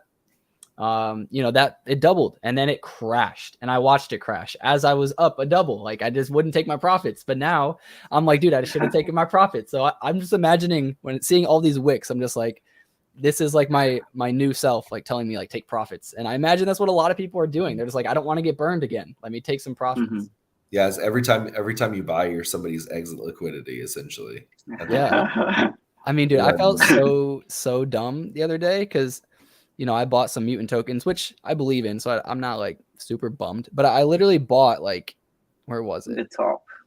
Yeah, it was like, I don't know, because the candles are fully made now, but just it was say like just say the top. Just yeah, say the top. I bought like here as it was pumping. I bought here like as it was green on a green candle. Like, I don't do that, and I did it because I was like, oh, mutants. Yes. Damn it. This is it, boys. I'm gonna be a millionaire. To the moon, baby. And then same thing with or maybe it was Yumi. No, it was Yumi. It was Yumi. Oh, yes, Yumi. It was like here. It was like right here. I bought like literally the top of the most recent like pump, but it was because it was probably actually back here. But I gotta piss real quick. Yeah, go for it. All right. I misread the announcement with Yumi. I thought when they were talking about their cards that are coming out, I thought that you would be able to mint those 30,000 packs with Yumi token, but I didn't read the fine print that says the first 30,000 are going to be sold in ADA to raise money for the project, and then the next packs after that will be in Yumi. Yes.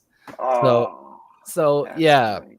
And I wonder if maybe that's why it was pumping too. Like, people maybe didn't read all the fine print. But yeah, that sounds, I don't know. I mean, I remember when I bought the token at the time, I just bought, and a few days after I sold for some profit.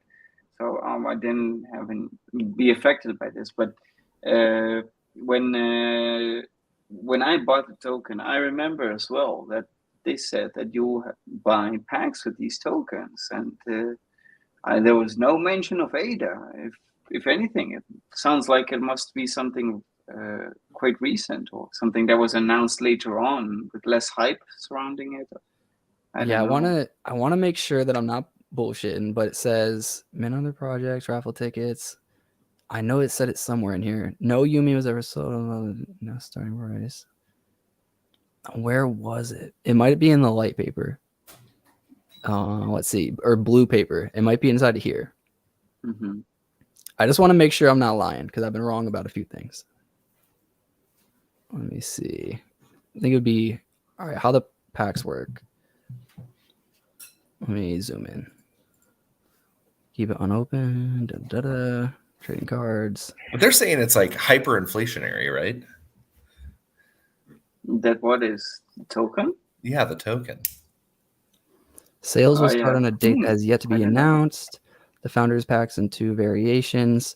As mentioned in our light paper, this will be the fundraising event to further the game and brand development, hence having ADA as the payment method. Moving forward, all future card packs will be mintable with the Yumi token. So these 30,000 will be in ADA. Shit. Interesting. Because, like, I don't know. If they make these cheap, like, I want them to be the value of a real card pack, like $5. You know what I mean? Like, you're selling 30,000, make them $5. That'll be a decent little ADA, you know, fundraiser, maybe 10 at the most, right? And then didn't they have already like 4 collections though? That's like 300 ADA.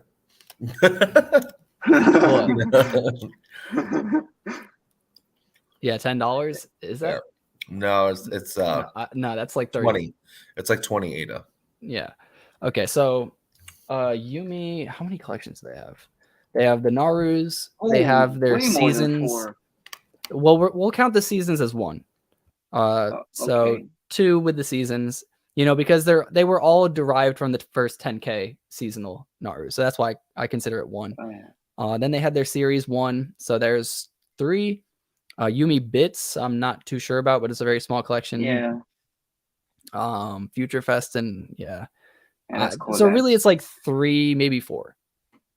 Nothing So, like but too crazy. look at the amount. So we have 10K, we got maybe 5K, 7K. Well, we got like maybe 20K total in assets. Yeah, it's What did around they do? 22 to 25,000. Did they already invest that ADA and use it for development, or like for what reason do they need another fundraising? I'm not sure, Without but anything released yet. I mean, I would assume if they developed something, they would release something. That could literally just be for the servers to run. yeah, I mean, they made their website. Like this website that we just looked at is new. Right. It looks really well done. You know, they have people that they hired to do like marketing and, probably make their blue paper. They probably have lawyers and all that kind of stuff. They're making, their metaverse and their tokens. I mean, I don't know. They haven't had like a mint in a long time. So they probably do need some money, if I had to guess. Like the Narus, they sold those, right? But that was almost a year ago, if not a year ago at this point, the first collection. And then the second collection was just, the first was just 10K for the spoopies, which if you held a regular Naru, I think it was 40, 50 around there to mint. Maybe 40. Maybe 40, right? So another 400,000, ADA raised, and that was about 8 months ago. So it's been a long time since they've done anything. I know they've done merch. Yeah, they've definitely been selling merch, and that's true as well. They got a huge line of merch, right? Their merch is sick. I'm a fan. Dolls and stuff, and yeah, it's like a true Pokemon. But you can play. You can play the game right now, right? I don't think so. Can you? Not yet. Not yet. Yeah, the game is just a. It's not even a true metaverse. It's basically a card game. They described it as a mix between Pokemon trading cards and another popular game of the time. I can't remember what its name. Yeah. So when is this? Did they already have a Yummy Pains mint?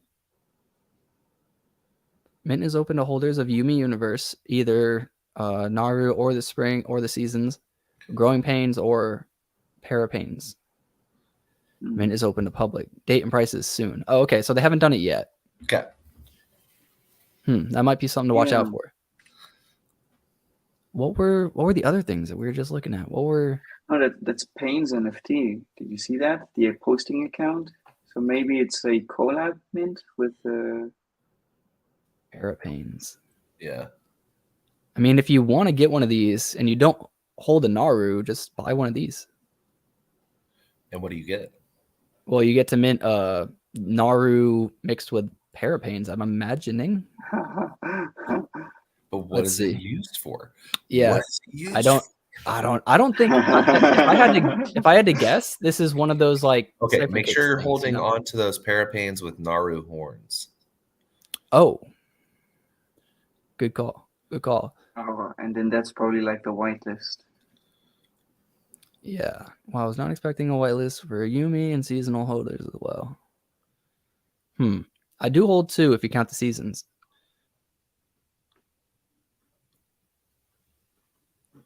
Which, they were the first people to do the win. That was pretty funny.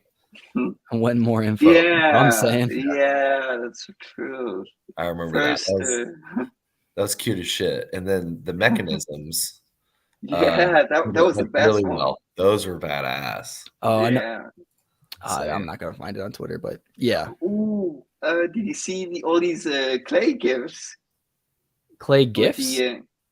Clay. They got a bunch of gifts in Discord with the snowmen and stuff like that, and it's pretty awesome. I'm starring a few of them, and then sometimes I throw them in our server.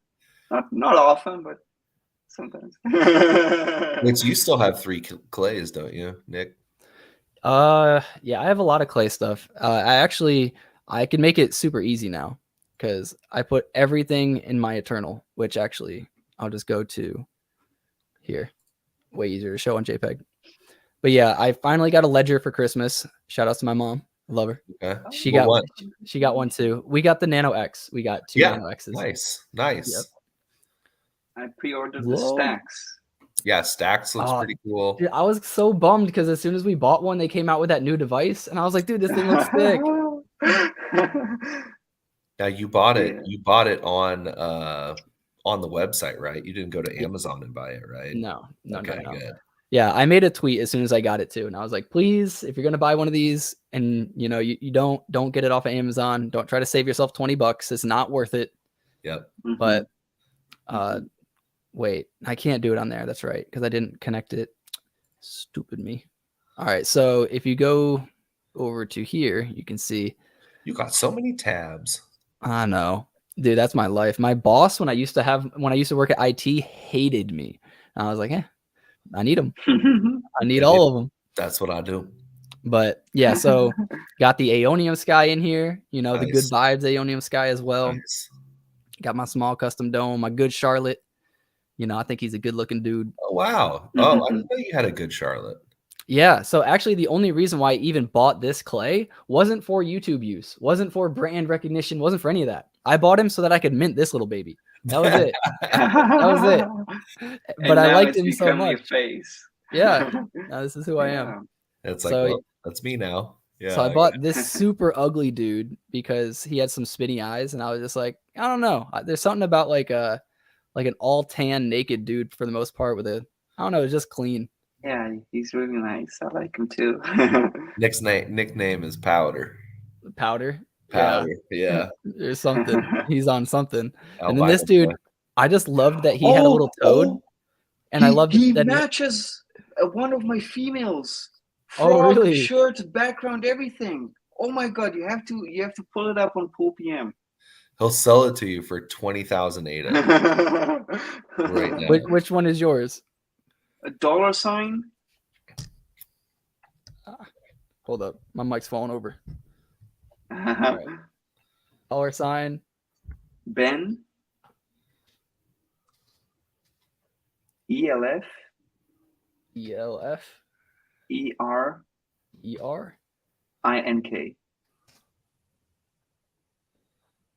Real original.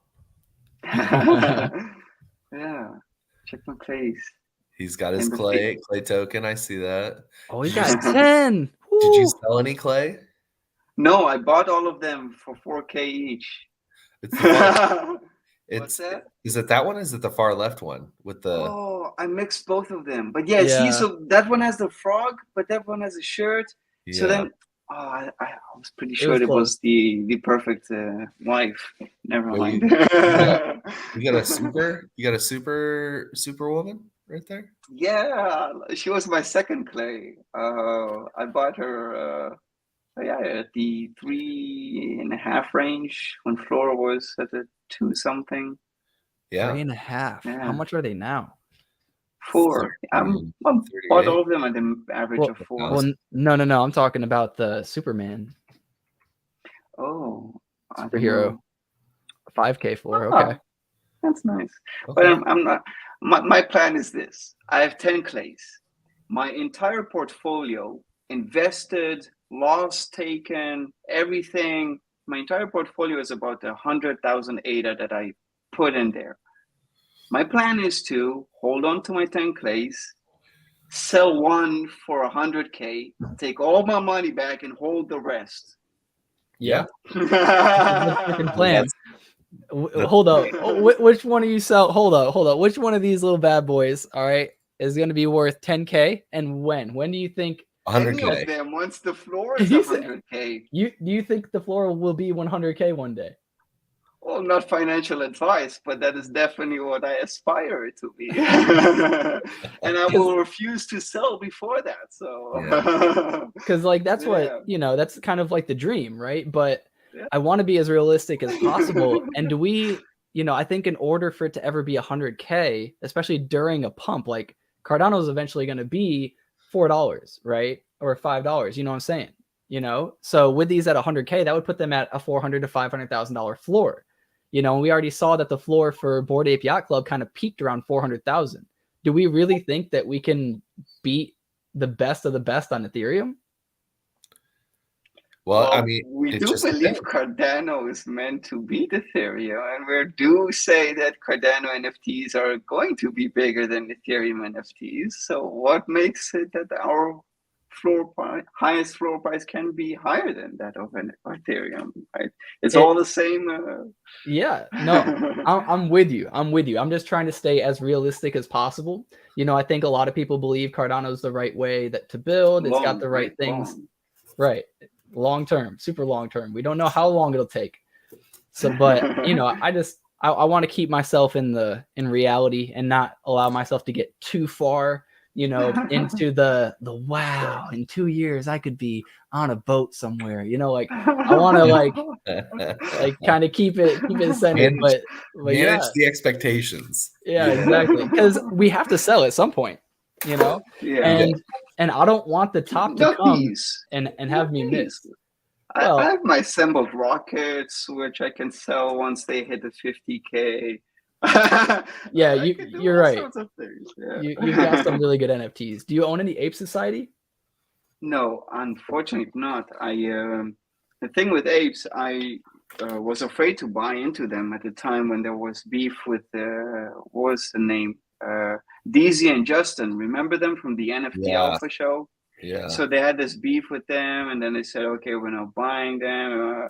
So I don't know. I didn't like what was going on there. I didn't get involved with it, but I just did my own thing, and then all of a sudden one day they above the 1,000, above the 5, all of a sudden 10, and I'm like, when did I even have the chance to try and look into them?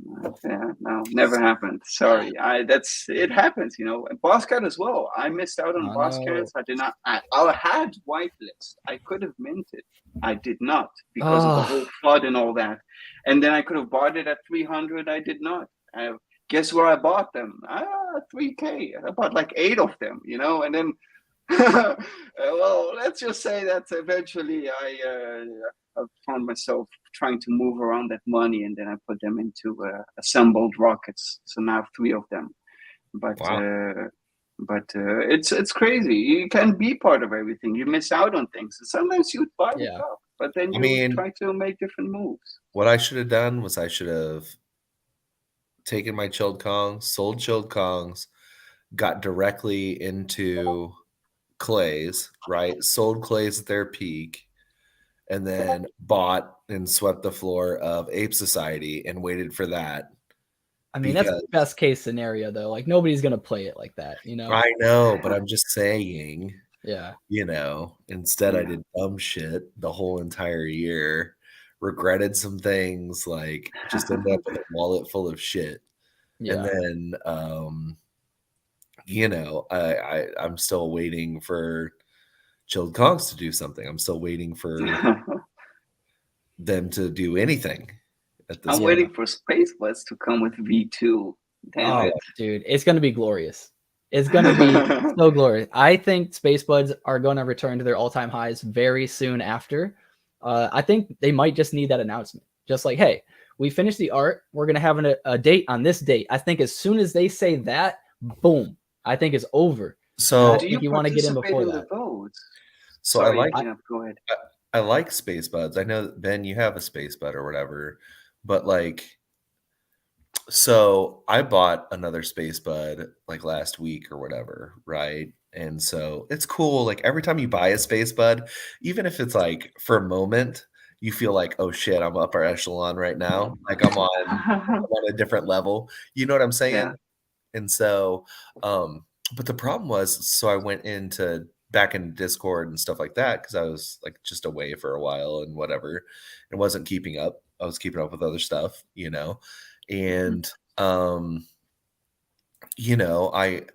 I noticed that their mod Keezy, who I was like, I would say friends with, we played some video games together.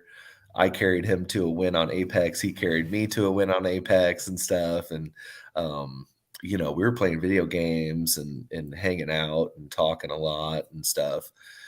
He got booted, or he left the team. And ever since then, it's been kind of weird for me. You know what I mean? Because he was my buddy. And I would always go in there, and he was always grinding and always doing his thing. Yeah. And then he was gone. And I was just like, well, that kind of stinks. But now they have 4 or 5 Jeff in there and a bunch of different other mods. And Like they're okay, but it was pretty funny. And it was weird. I was voting on the traits. You know, almost every day they had these votes for the different designs. Yeah. And it was always Keezy posting and everything. And then one day I see this other guy posting. I'm like, who's this? You know? Yeah. So I don't know. He stayed in Discord. He stayed in Discord for a very, very long time, right? There's Ollie the artist. Wait, go up. Let's see. What's that? Look at the bazooka. See, that looks pretty cool, man. I'm gonna be honest. Yeah. That cat does look pretty freaking nice. Well, anyway, so you know, that's what Keezy did. So Keezy was just like in there all the time, literally in Discord all the time. He was an excellent mod, and I think he asked for a raise, you know, based on and then at that point it was just like, no, we can't do it. And then it was just like a separation, I guess, at that point. You know, he was let go. And so yeah. Oh, that happens. it's not quite the same. I get it that it happens. I mean, I spoke to him in DMs the other week, you know, and he still holds a space bud and stuff like that. And, you know, he's still in Discord, but he's not like part of the team. And he was there literally all the time. Like, I thought he needed a raise or whatever he was doing. You know what I'm saying? I think he was doing a great job. Do we know why he left? Maybe he just got burnt out, or was it a disagreement? Or it was the disagreement about pay. Oh, okay. Yeah. Yeah, it sounds like it. Yeah. Wow. Yeah, that's a bummer. Yeah. So you think Space Buds are going? You think they're gonna?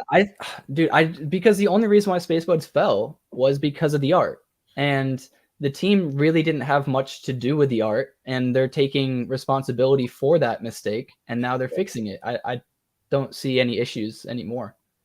That's just my opinion. You know, I think it's been plenty of time. All the people who were angry and upset with it, I think they got it out of their system. I think, you know, okay, it's been months. Let me calm down. They're doing their part. It was the first 10K collection on Cardano. And, you know, Barry's building a bunch of really cool things. Like, what's there to hate? You know? Like Nami, the first wallet on Cardano to support smart contracts, and like Lucid, which is an open source library to run transactions, and like Berry Pool, which was one of the very first stake pools. And every time he came out with this, you know, Berry or Buds, whatever, he made the first smart contract marketplace, by the way. He also every time came out with these new standards, even now with bridging between V1 and V2. He's creating this entire, you know, two-way migration method, and again implementing a new standard for NFTs. Like Alessandro is really, he's innovating on Cardano, and he has a history from ETH. So he can also edit metadata as well on the fly. Yeah, I'm not sure if it's the actual metadata or if it's sub metadata, but yeah, I think it's sub, but it'll show like your handles and stuff like that. Yeah, on the actual NFT and stuff. It's kind of cool. It is. Yeah. You know, so there was another topic. There's two more topics I want to bring up before we have to go. I don't know how long you have clean up before you gotta. Well, I have like 10 more minutes, if that. Okay. So when we were talking about mint price for Alley Cats, and I know people are like 85, that's too much, yada yada, and it's probably because it's a 10K collection. I get it. But Jelly Cubes, all right, they're coming up. The second mint of Jelly Cubes for 200 USD, and that's going to be converted to Cardano, which is going to be, you know, roughly 800 ADA. So I think Jelly Cubes people are fine with that, because you can see that, you know, Jelly Cubes are worth, you know, way more than that. We can go check it out. But, you know, I just think it's interesting that some people are okay with certain collections being a very, very high price and certain collections, you know, not. And I think, you know, obviously it's because Block has proven he's been here for a long time and his collection is already worth so much. So even if it's worth 800, like the floor is 6,000. So duh, right? But I don't know. It kind of raises some ideas in my head that's like, you know, well, if some projects can mint for 800 ADA, then like, you know, other projects should be able to mint for 300, no problem.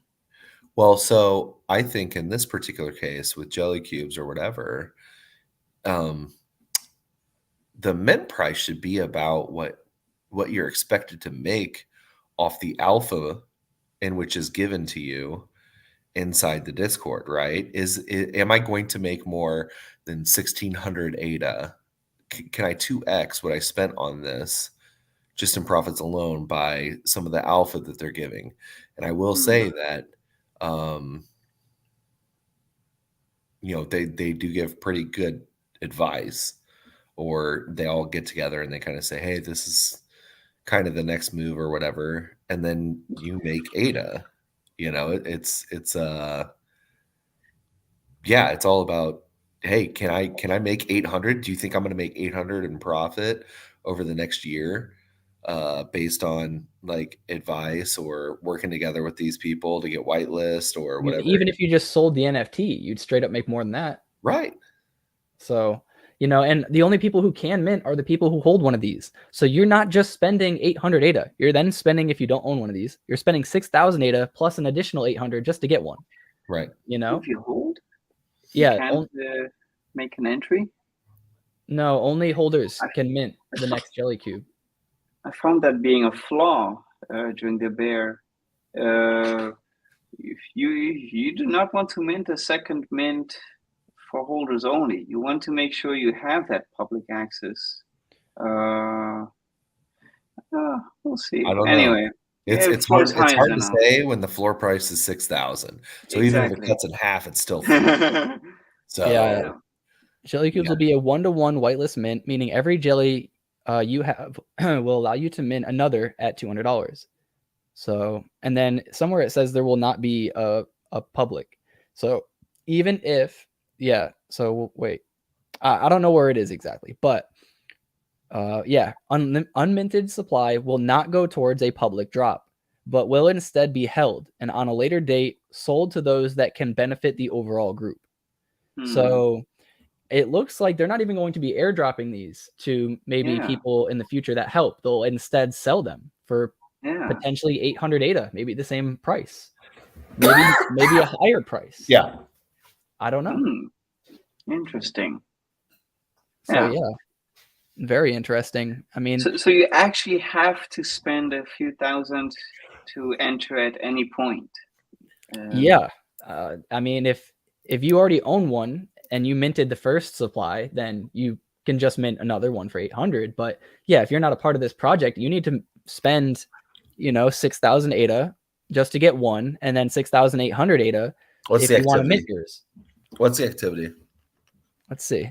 So it looks like 3 days ago there's a lot, but that's because it pumped. But right now that it's peaked, there's not a whole lot of volume. But you don't need a whole lot of volume if your price is this high. Especially if there's only 1,200 items. Right. And it's going to round out to, I want to say it's like 2,700 or 2,800 in that range. I don't think it's going to be a perfect 2,500. But I think it's 27. 27, somewhere around there. But I mean, it's good information that he gives out. It's, from my perspective, I just feel like you can get information for cheaper than this. But, at the same time, I do believe in Block and everything that he's building, and I support it. So, if you support it, you're definitely going to get good information from there. Go for it. Yeah. And I got a 1 week pass to his Discord the other day. Sorry. No, it's all good. Go on. I was going to say, I also got some good information. When we spoke about, we got to mint alley cats, right? Well, we all know we got to mint goomballs, and then we also got to mint stag alliance. So here's some good information. For real. Yeah. So I'm getting into alley cats. I'm going to try goomballs. You know what I'm saying? Like, obviously it's hyped or whatever. I got a whitelist. I'm so jealous. I got a Goombal's whitelist, but I really want an Alley Cats and a Stag Alliance. Like, those are the two that I've been like just kind of keeping my eye out for. But I'm not a big like grinder. I'm not gonna go do like the retweets and the raids and all that. So, I don't deserve it in that sense, but I want it. There are two other mints which are caught my eye. I'm looking at them. I'm just not certain if it's a must mint yet. One is TV Kills, and the other is, of course, MySphere, which is just came over from Solana. MySphere was the other one that I wanted to talk about. So we can check out, what is it, TV Kills? Yeah, TV Kills. It's minting on January 10. I don't know which. If you check CNFT Tools calendar, I'm sure you'll find them there.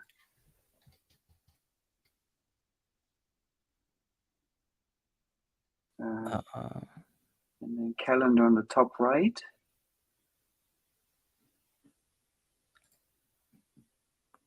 And then Jan 10, TV Kills. Okay, so public is 88 ADA, the fair price. This mints on the 10th. Okay. 4,444. All right. Description: Earth has been taken over by secret invaders. Okay. And if you check their art, it's pretty cool. It's like they went with a kind of quick kind of vibe with screens and stuff, but they went with this more subtle kind of touch to it, if you know what I mean. Like, look, just you can see for yourself. The art is pretty neat. See, yeah. Screen sneak peeks as well. What are they about? What are they building? Let me check their Discord.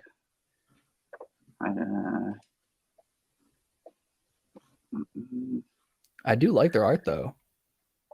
Yeah, that's exactly what caught my eye. And again, this and MySphere, I'm not sure if they are must mints, but they are something on my radar. Yeah, MySphere, I think they just recently doxed with Block is Hot as well, so that's cool to see. Oh yeah. Oh, here. It's so I'm called looking... what? MySphere? Yeah, it's like, that's the one that I wanted to check Mafia out. Mice? So, basically. Yeah. I'm just looking in the TV Kills Discord, by the way, and they have like this roadmap, and they say that the utility reveal will be before the mint. So we have like, what, just a week before mint? I guess we will know the utility this week. There's that mouse's mouth. Oh? You and that cheese, bro. It's all about the cheddar. Hold on. You want to see the mouth? I don't think that mouse has a mouth. Oh, he does. It's under his hair. He's got a really strong underbite. All right, you leave him alone. Okay. But cool. Tell me what you think, man. I think this looks crazy. This trailer. Yeah, it really does look crazy. Yeah, I don't know. I mean, I had this good feeling about it because it came from Solana and already established community there. This is new people to Cardano. All these people, not all of them, of course, not 100%, but most of them actually created their NUMMI for the first time and all that. We're talking about a project that actually established a community outside of Cardano. And now it's here. If we don't get on board for a whitelist, might actually miss a train, if you know what I mean. It's almost like what happened with Boss Cats. Everyone on Cardano flooded Boss Cats, but the community was established on Ethereum, right? All the people came and minted and invested were from Ethereum. And look at that run, right? So again, not financial advice. I know nothing about this or TV Kills, but I'm looking at them. I find them interesting. And they're both minting now in January. This one is minting, by the way, for 168. This one, the mice. Yeah. Okay. Yeah. Yeah. See, they just recently doxed last night, so that's pretty cool. Nice. But yeah, Fadi also asked, what should be my next degen move? Buy an OG Clay, a second Ape, which I'm assuming Ape Society, Space Bud, or Copious Dome. I would say if I can pick 2 out of the 4, I would say Clay and Copious. Oh, dang, you'd go with the Copious Dome? Yeah. Oh, okay. I already have one for the club, obviously, but yeah, these I find Cornucopias being the leading metaverse on Cardano. It will be a stupid mistake to not participate in what they offer. Yeah. Virtua has some things going on as well. Yeah. Yeah, there can only be one, right? I don't think so. One what? Metaverse? Right. I don't think so. I think there can at least be 2 or 3, You that think all so? Yeah, yeah, at but least several styles. yeah, and the Like other you have thing, the 3D and the voxel. At least. like I think a lot of people started realizing, why build my own metaverse when I can build on another metaverse that's already going to be building? Like, if I wanted to have a metaverse, Hello. exactly. That's a really smart idea. Why waste all my time to compete with somebody when I can just join them? And especially if they have years of experience or years of development ahead of me, who am I competing with? Only myself at that point. Like, Yeah. no, that sounds difficult. It sounds almost impossible. So I think Yeah. it's way better to have. I think there could be Pavia, there could be Cornucopias, and there could also be Virtua. But then you start, well, then there's going to be Clay, and then there's going to be, Metadams, and it's like, That's the thing. You have so many that already sound too good. It's like when they all release, what's this really gonna look like? I mean, Yeah, I'm gonna say cornucopias, right? I feel like that's number one right now. After that, I think it's going to be a tie between. It might even be Virtua. You know what I mean? I don't know. Just for the amount of partnerships that they have. it's so hard to say. Clay, I think people are going to be real active at the start, but it's going to like wane really bad because I don't know what you're going to do in there. Are you going to farm? Is it just a social hub? You know what I mean? No one knows. No one knows. Nobody really knows. Speculation. Yeah. But I know in cornucopias, like you're going to be able to play. Yeah. There's going to be like legit missions, and I'm not saying we need to know how fun though. Clay Like, can't do that. Well, did you play it at Vegas? I didn't get to play it in Vegas. Oh, I got to see. But look, a demo is not going to tell you everything. You know what I'm saying? Like, even if the game is really fun, if it's not rewarding enough, it's not gonna, like a lot of things need to go into it to make it perfect. It needs to be fun. It needs to be not necessarily profitable, but when I say rewarding, what I mean is if it takes me like a day, like a full day grinding out this boss and I finally kill him, that's rewarding. That's rewarding as fuck to me. But if I go in day one and I just beat the boss and it's easy, I'm going to be pissed off. I'm going to be like, this game sucks. I'm not playing this game. This is lame. I hate that it's for casuals. I'm a hardcore gamer. I want to learn mechanics. I want to practice dodging. I want to learn how to parry. Like, I don't know. Obviously, it's not going to be a fighting game, but you get what I'm saying. Like, I want things that make it difficult, but also, possible. Also, they have the racing portion. Right. And you have farming. Okay. Yeah, racing, farming. You can also have these shooter games and cornucopias and pretty much everything. It's a mix of a gamified metaverse and a make it your own metaverse. When you look at Pavia, for example, that's a make it your own. You own the land, you have to build on it. If you don't do that, the land will simply be empty. But then you have metaverses like OG Bears, for example, which are completely gamified. They build out the map for you, and the land you own what's on top of it. In business, for example. So Cornucopias takes both these metaverses and makes it one. So everything in the sky, the domes, are make it your own, and the ground is the gamified metaverse, if that makes sense. Yeah. I wonder how they're going to do that too. Like, are all the assets going to be loaded in at once? Because that would be insane. Like, if I look up, like, from the ground, will I be able to see my dome? Like, if I'm in that location? I doubt that. It's already on Unreal Engine 5, right? Performance and all that. I think they will probably try to, like, so-called hide it with clouds, and then you might need like a portal to get there, but then in real time you might have like a loading screen between two locations. I think that's what it would look like. It would probably have to, I would imagine, just because there's going to be so many assets, but then there's also going to be so many different assets. And I wonder if that's going to add some complexity or lag or anything to the server, because you're going to need to have, like, let's say I want to hang up my Aeonium Sky, poster or whatever after I collect all my Aeonium Skies. I'm going to want to show that off. I want it to be in some metaverse or every metaverse that I own. That's going to be like my prized possession.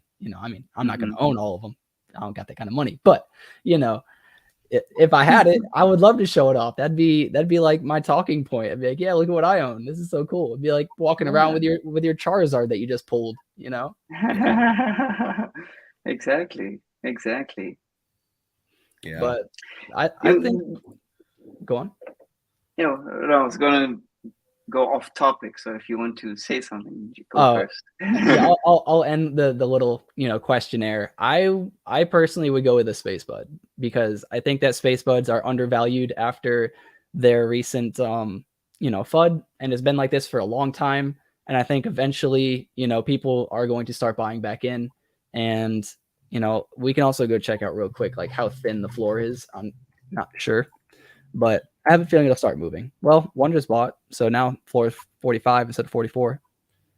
But yeah, look, like it jumps from 200 to 48, and then jumps 100, jumps 50, jumps you have 50. SpaceBuds Marketplace as well. Yeah, spacebuds.io. If you're trying to buy one, I would buy one off spacebuds.io. And then go to explore. Yeah. Down there at the bottom, or you can hit that. Yeah. And then you have to filter by price, low to high. I think there's some on sale right here. For like 4,200. It says low to high, but I don't see the price. Well, that's ID. That's the ID. Oh. Makes sense. So yeah, you can get a camo hat for like 42. Okay. Nice. Yeah. Not bad at all. So there's a little bit of arbitrage. You could go buy these, list them on JPEG for like 45, 46 and see if they sell. Make a quick like 200-ish. 108. Yeah, after fees. It's not a bad idea, but it's a lot of work for nothing.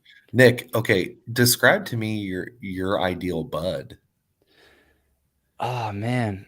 I mean, that's tough. I don't even own one, so I've never actually gone through the entire collection and like picked out something that I like.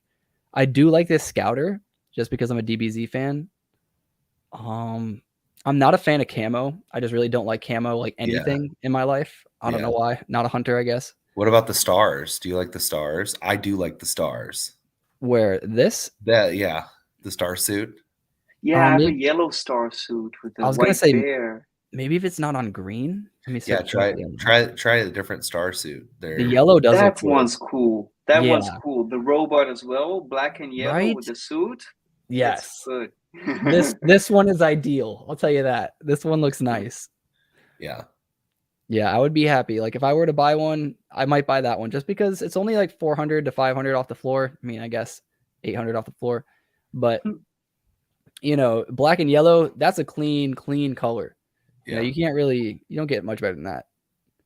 This background looks really cool. That one's got fuzzy boots. This one? No, this one. Yeah. Yeah, I don't know. I just like matching colors like that. I think. Yeah. I don't know. Yeah, that one fits the criteria. There's guns? What? This one looks really epic. Oh my god. Check out gun that they did not like. Check out JPEG. There is just real quick. Doodle buds.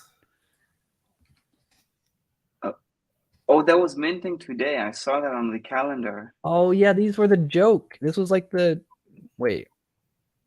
It's doodle. It's 2 words. Oh right. Oh there. Yeah, these minted for what? 10 ADA, I want to say. They're kind of cute. Yeah, it's like I don't know, it's just like a joke project, I think. Jesus. Doodle buds. This is so weird. Yeah, paying homage to some of the great NFTs. It's just kind of like a, little shout out NFT. It's so weird. They look all right. Yeah, they don't look bad. I would not buy them, Yeah. But it's a little degen play, My most recent my most recent bud is 2887. That one is matchy. That one's pretty good. Wait, Doodle Bud, or are you talking about Space Bud? No, Space Bud. 2887. There it is. It's all pink. Yeah, that's a cool one too. No nameplate. Oh, I just remembered the ones without the belt are super rare. Yeah. Wait, it's only a 2 trait. Is that good? Yes. Oh shit! What's the floor for the 2 traits? Okay. Oh, there you go, one with no belt on the floor. Yeah. Yeah. Wow. And it's got the fuzzy boots. And look on the second row, you got the ape with no belt. In the bear, I like the bear too. Yeah, bear is my favorite. That was always my wish to have a bear space butt. My first was a monkey. I traded it, and then I got a bear. So yeah. That's pretty cool too. I like this fish. How rare is the fish? Lampfish, 1.57. That's what I'm talking about. I like the fish. Get that lampfish. It's almost as big as the bud. I know. It's like half his size. He's eating for days. Yeah. Hey, Nick, clean up. Do you guys have your keys yet? Keys for BadFox? Yeah. No, I don't have them yet. Okay.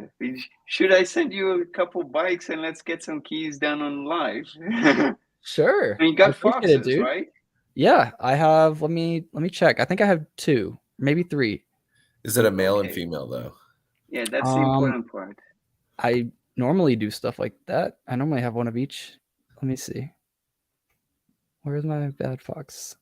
Maybe I sent them to the same wallet the other day. I was moving around some assets. I don't remember what I did. I hope it's a Nami because it's best to transcend with a Nami. It probably is. Let me see. Where are you? All right, so here's one. Where's the other one? I know I have at least 2. I think. Yeah, I have to send mine to my Nami wallet. I must have another one. I know. Do you have a motorcycle? Should I send you one?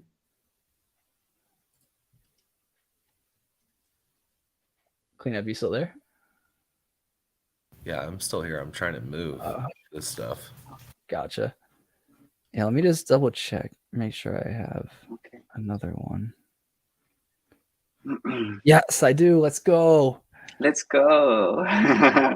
All right, so I need to send this one to the other wallet. Okay, and let me know where I should send that bike to. Gotcha. All right, I'll send, let's see. Or maybe you want to choose a bike, right? You're transcending here. You already have my wallet open, I believe. Oh, I'm not going to be picky, homie. You give me whatever you want to give me. Okay. It's my fault for not minting, you know what I'm saying? So hold up. Let me send you in the private chat. This is my wallet. And then I'm going to go send from this wallet to the other one. All right, I'm sending it to you now. Appreciate it. We get to show all these people how it's done. Yeah.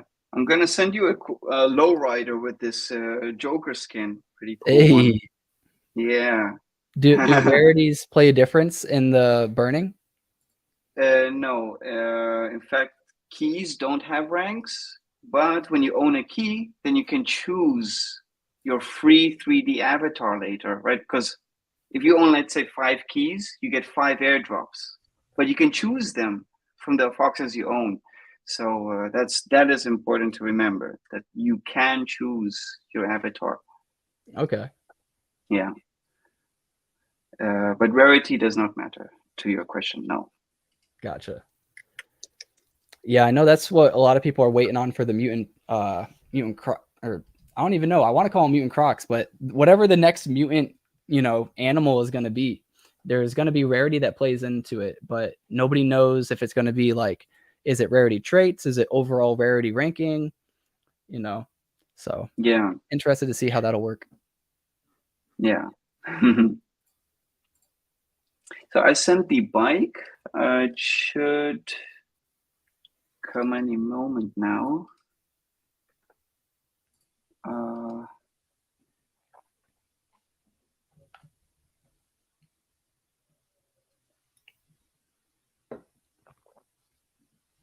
Okay, it's confirmed on my end. All right, let me go check.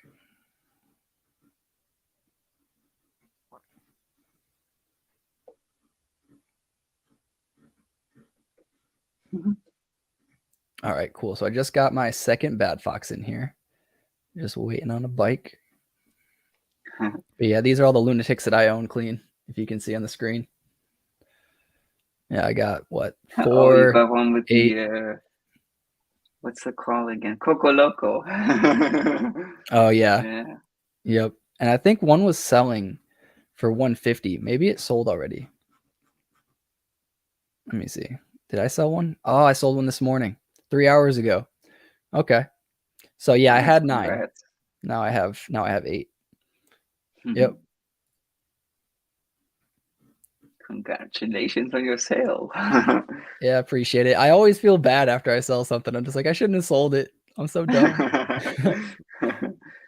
Oh, it's I mean, you're taking profits, right? Unless you're taking losses, then. Dude.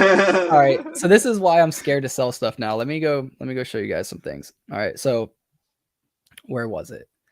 There's a raccoon. All right. All right. So I sold a general raccoon. This general.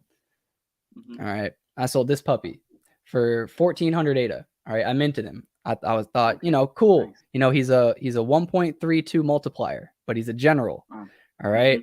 And I immediately took that 1,400 and I bought this raccoon for wow. Oh, but he's nothing. For 1,300. But he's a 1.35. Oh, he has a multiplier. What the hell is that? Yeah, he's a 1.35 multiplier, but he's not a general. So did I mess up or did I not mess up? Like, I think I messed up, but he has a better multiplier. So I thought I did good, but I think I messed up.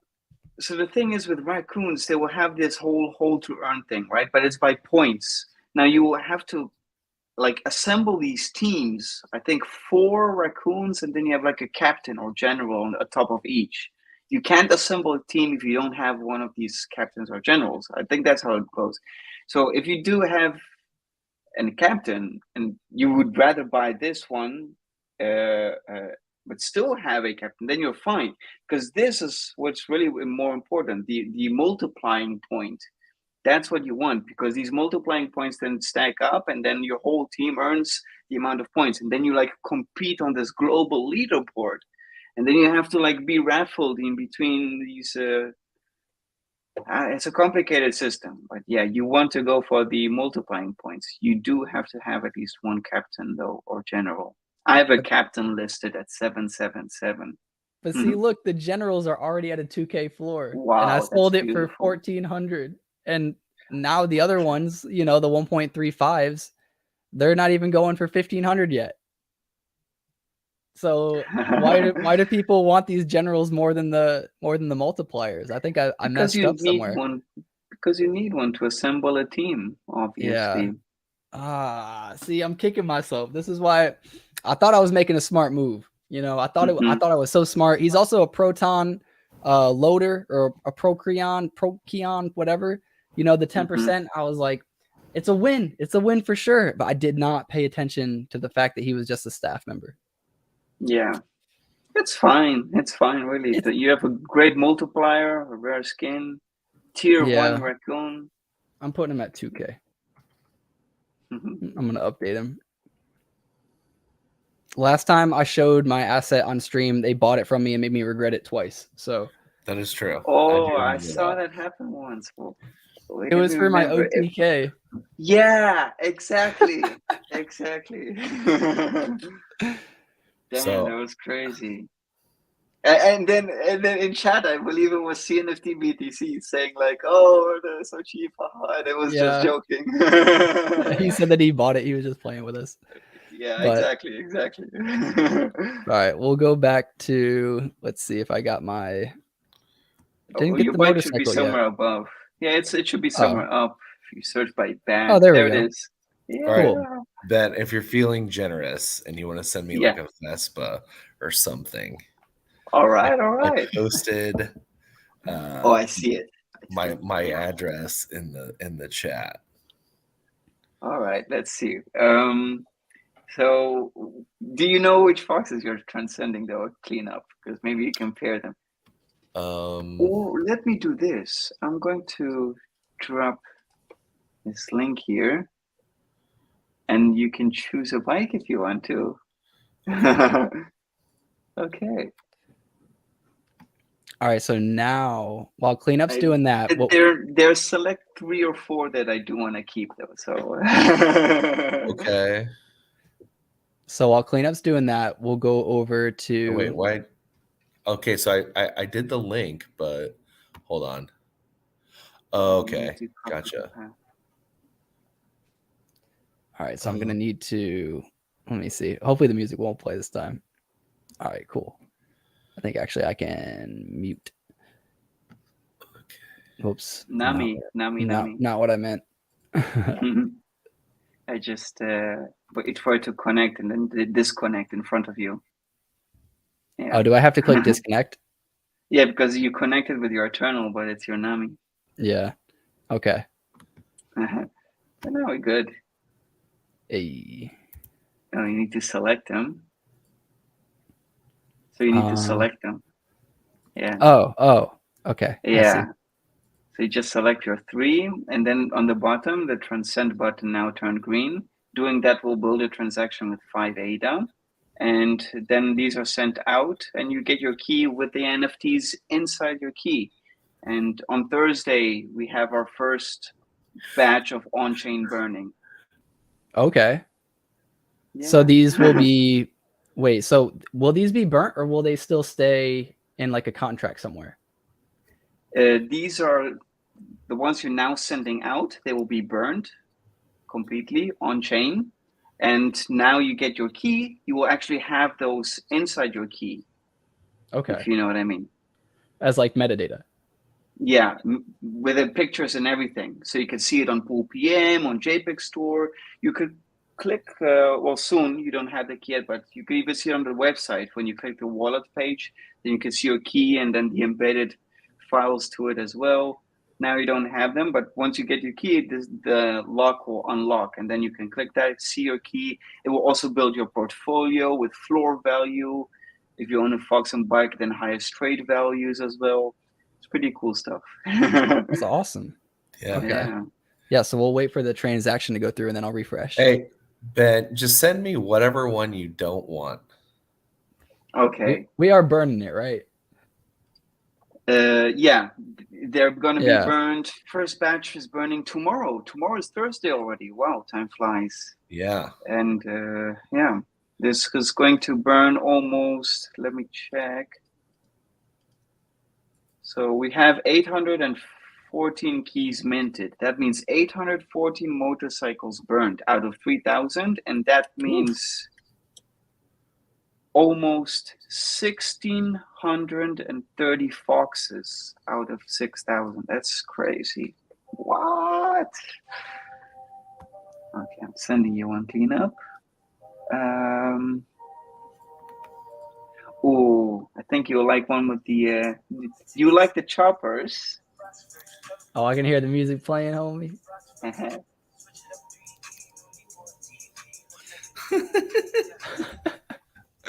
We'll show what they're looking at right now. Oh wait, where'd it go? That's pretty tight. I do like that song. That's pretty good. Yeah, Foxtrot, I love it as well. All right, let me take the link and let me show everybody. These are the motorcycles he's getting ready. Oh, there's an alien one. Oh, not getting rid of them. These are my bikes. I'm just giving you guys a couple. Yeah, I'll take the alien one, homie. Appreciate it. We'll just go burn one of the best ones just because. No, that backdrop is really cool, though. You can actually see my keys as well. Then you can understand how it's then embedded. If you go on back, I have about 15 keys so far. So I signed the transaction cleanup, so we'll be back with you in a moment. Your keys on the bottom right. Oh, okay.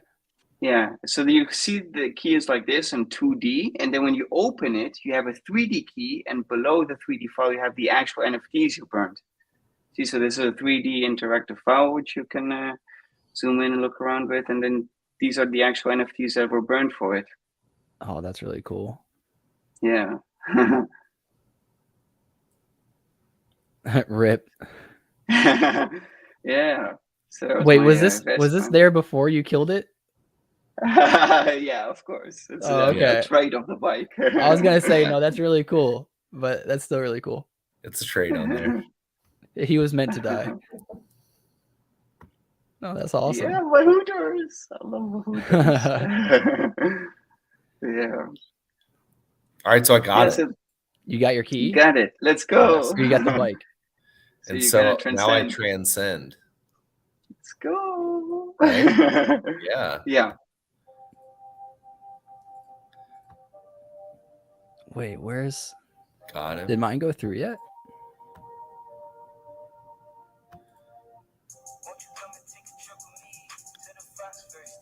Dude, that's so cool. That song is pretty badass. I can see yours minted on chain already, so it should be with you in a moment. Okay. Right, I'm transcending mine. Whoopsie. Transcendence. My UTXOs are clogged. Oh, that can happen, yeah. Are you using Eternal or no?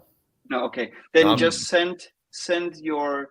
You don't have to send all your NFTs and ADA to yourself. It's enough sending only the 3 NFTs you're about to transcend and at least 10 ADA that will unlock these UTXOs, and then you can build a transaction. Okay. Yeah. I just got mine. So we can go back to... Where was it? Dang it. All right. So this is why having too many tabs isn't great. But did I get rid of it? All right. We'll go back.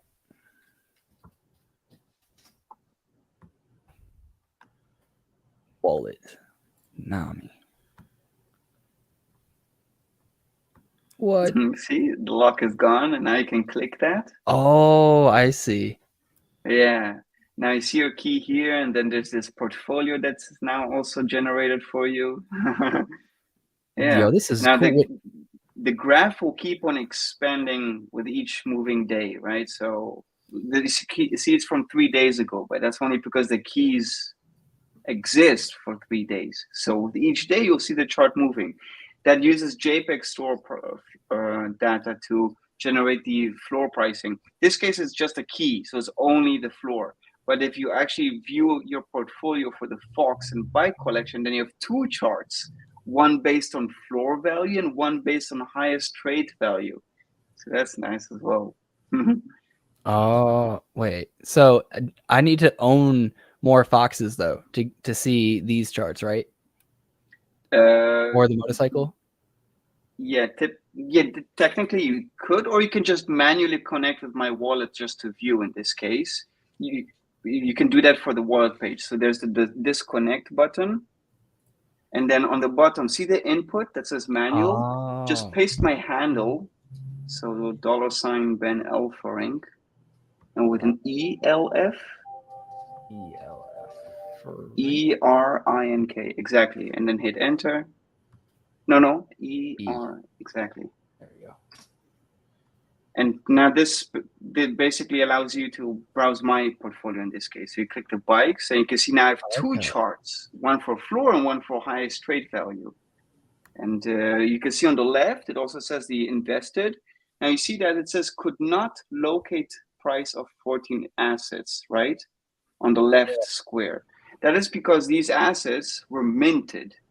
The invested value is calculated on JPEG sales. So if you minted something, it's not added to the total of the first square, but it is still calculated in your portfolio charts. So I am transcending right now. Oh, snap. Awesome. Wait, why does the floor say 1.3K? In total, for all of them together, my 20 NFTs. Gotcha. So this is not a floor, this is an average. No, this is the floor of my 20 NFTs together. So divide that by 20, and that's what you got. Yeah. This is this is not showing market data. It's showing your portfolio based on market data. Understood. Understood. So all of the floors multiplied by 20. Right. In this case, because I've owned 20 NFTs. Right. Right. Well, no, not multiplied, divided by. This is your portfolio value in this case, right? Well, right. But what I was saying is the floor value of these, you know, and then you multiply that by 20 because that's how many you have. So like 54 multiplied by 20. Gotcha. You can also show one, for example, that has a Fox portfolio. I know. Let me pull up this handle just to make sure. Yeah, okay, we got a couple Foxes sitting on this one. No, that's wrong wallet. Let me send you, maybe David has some. Yeah, David did not even transcend yet. Okay, let me send you his. So if you use that address, that is David's address, you should be able to also see how it looks like with the Foxes and stuff.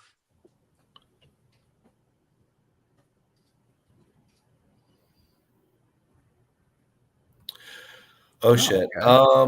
Hey, if I don't get off here, my wife is gonna be pissed off. So gotcha. You forget the kids. Okay. I gotta peace out. I did transcend.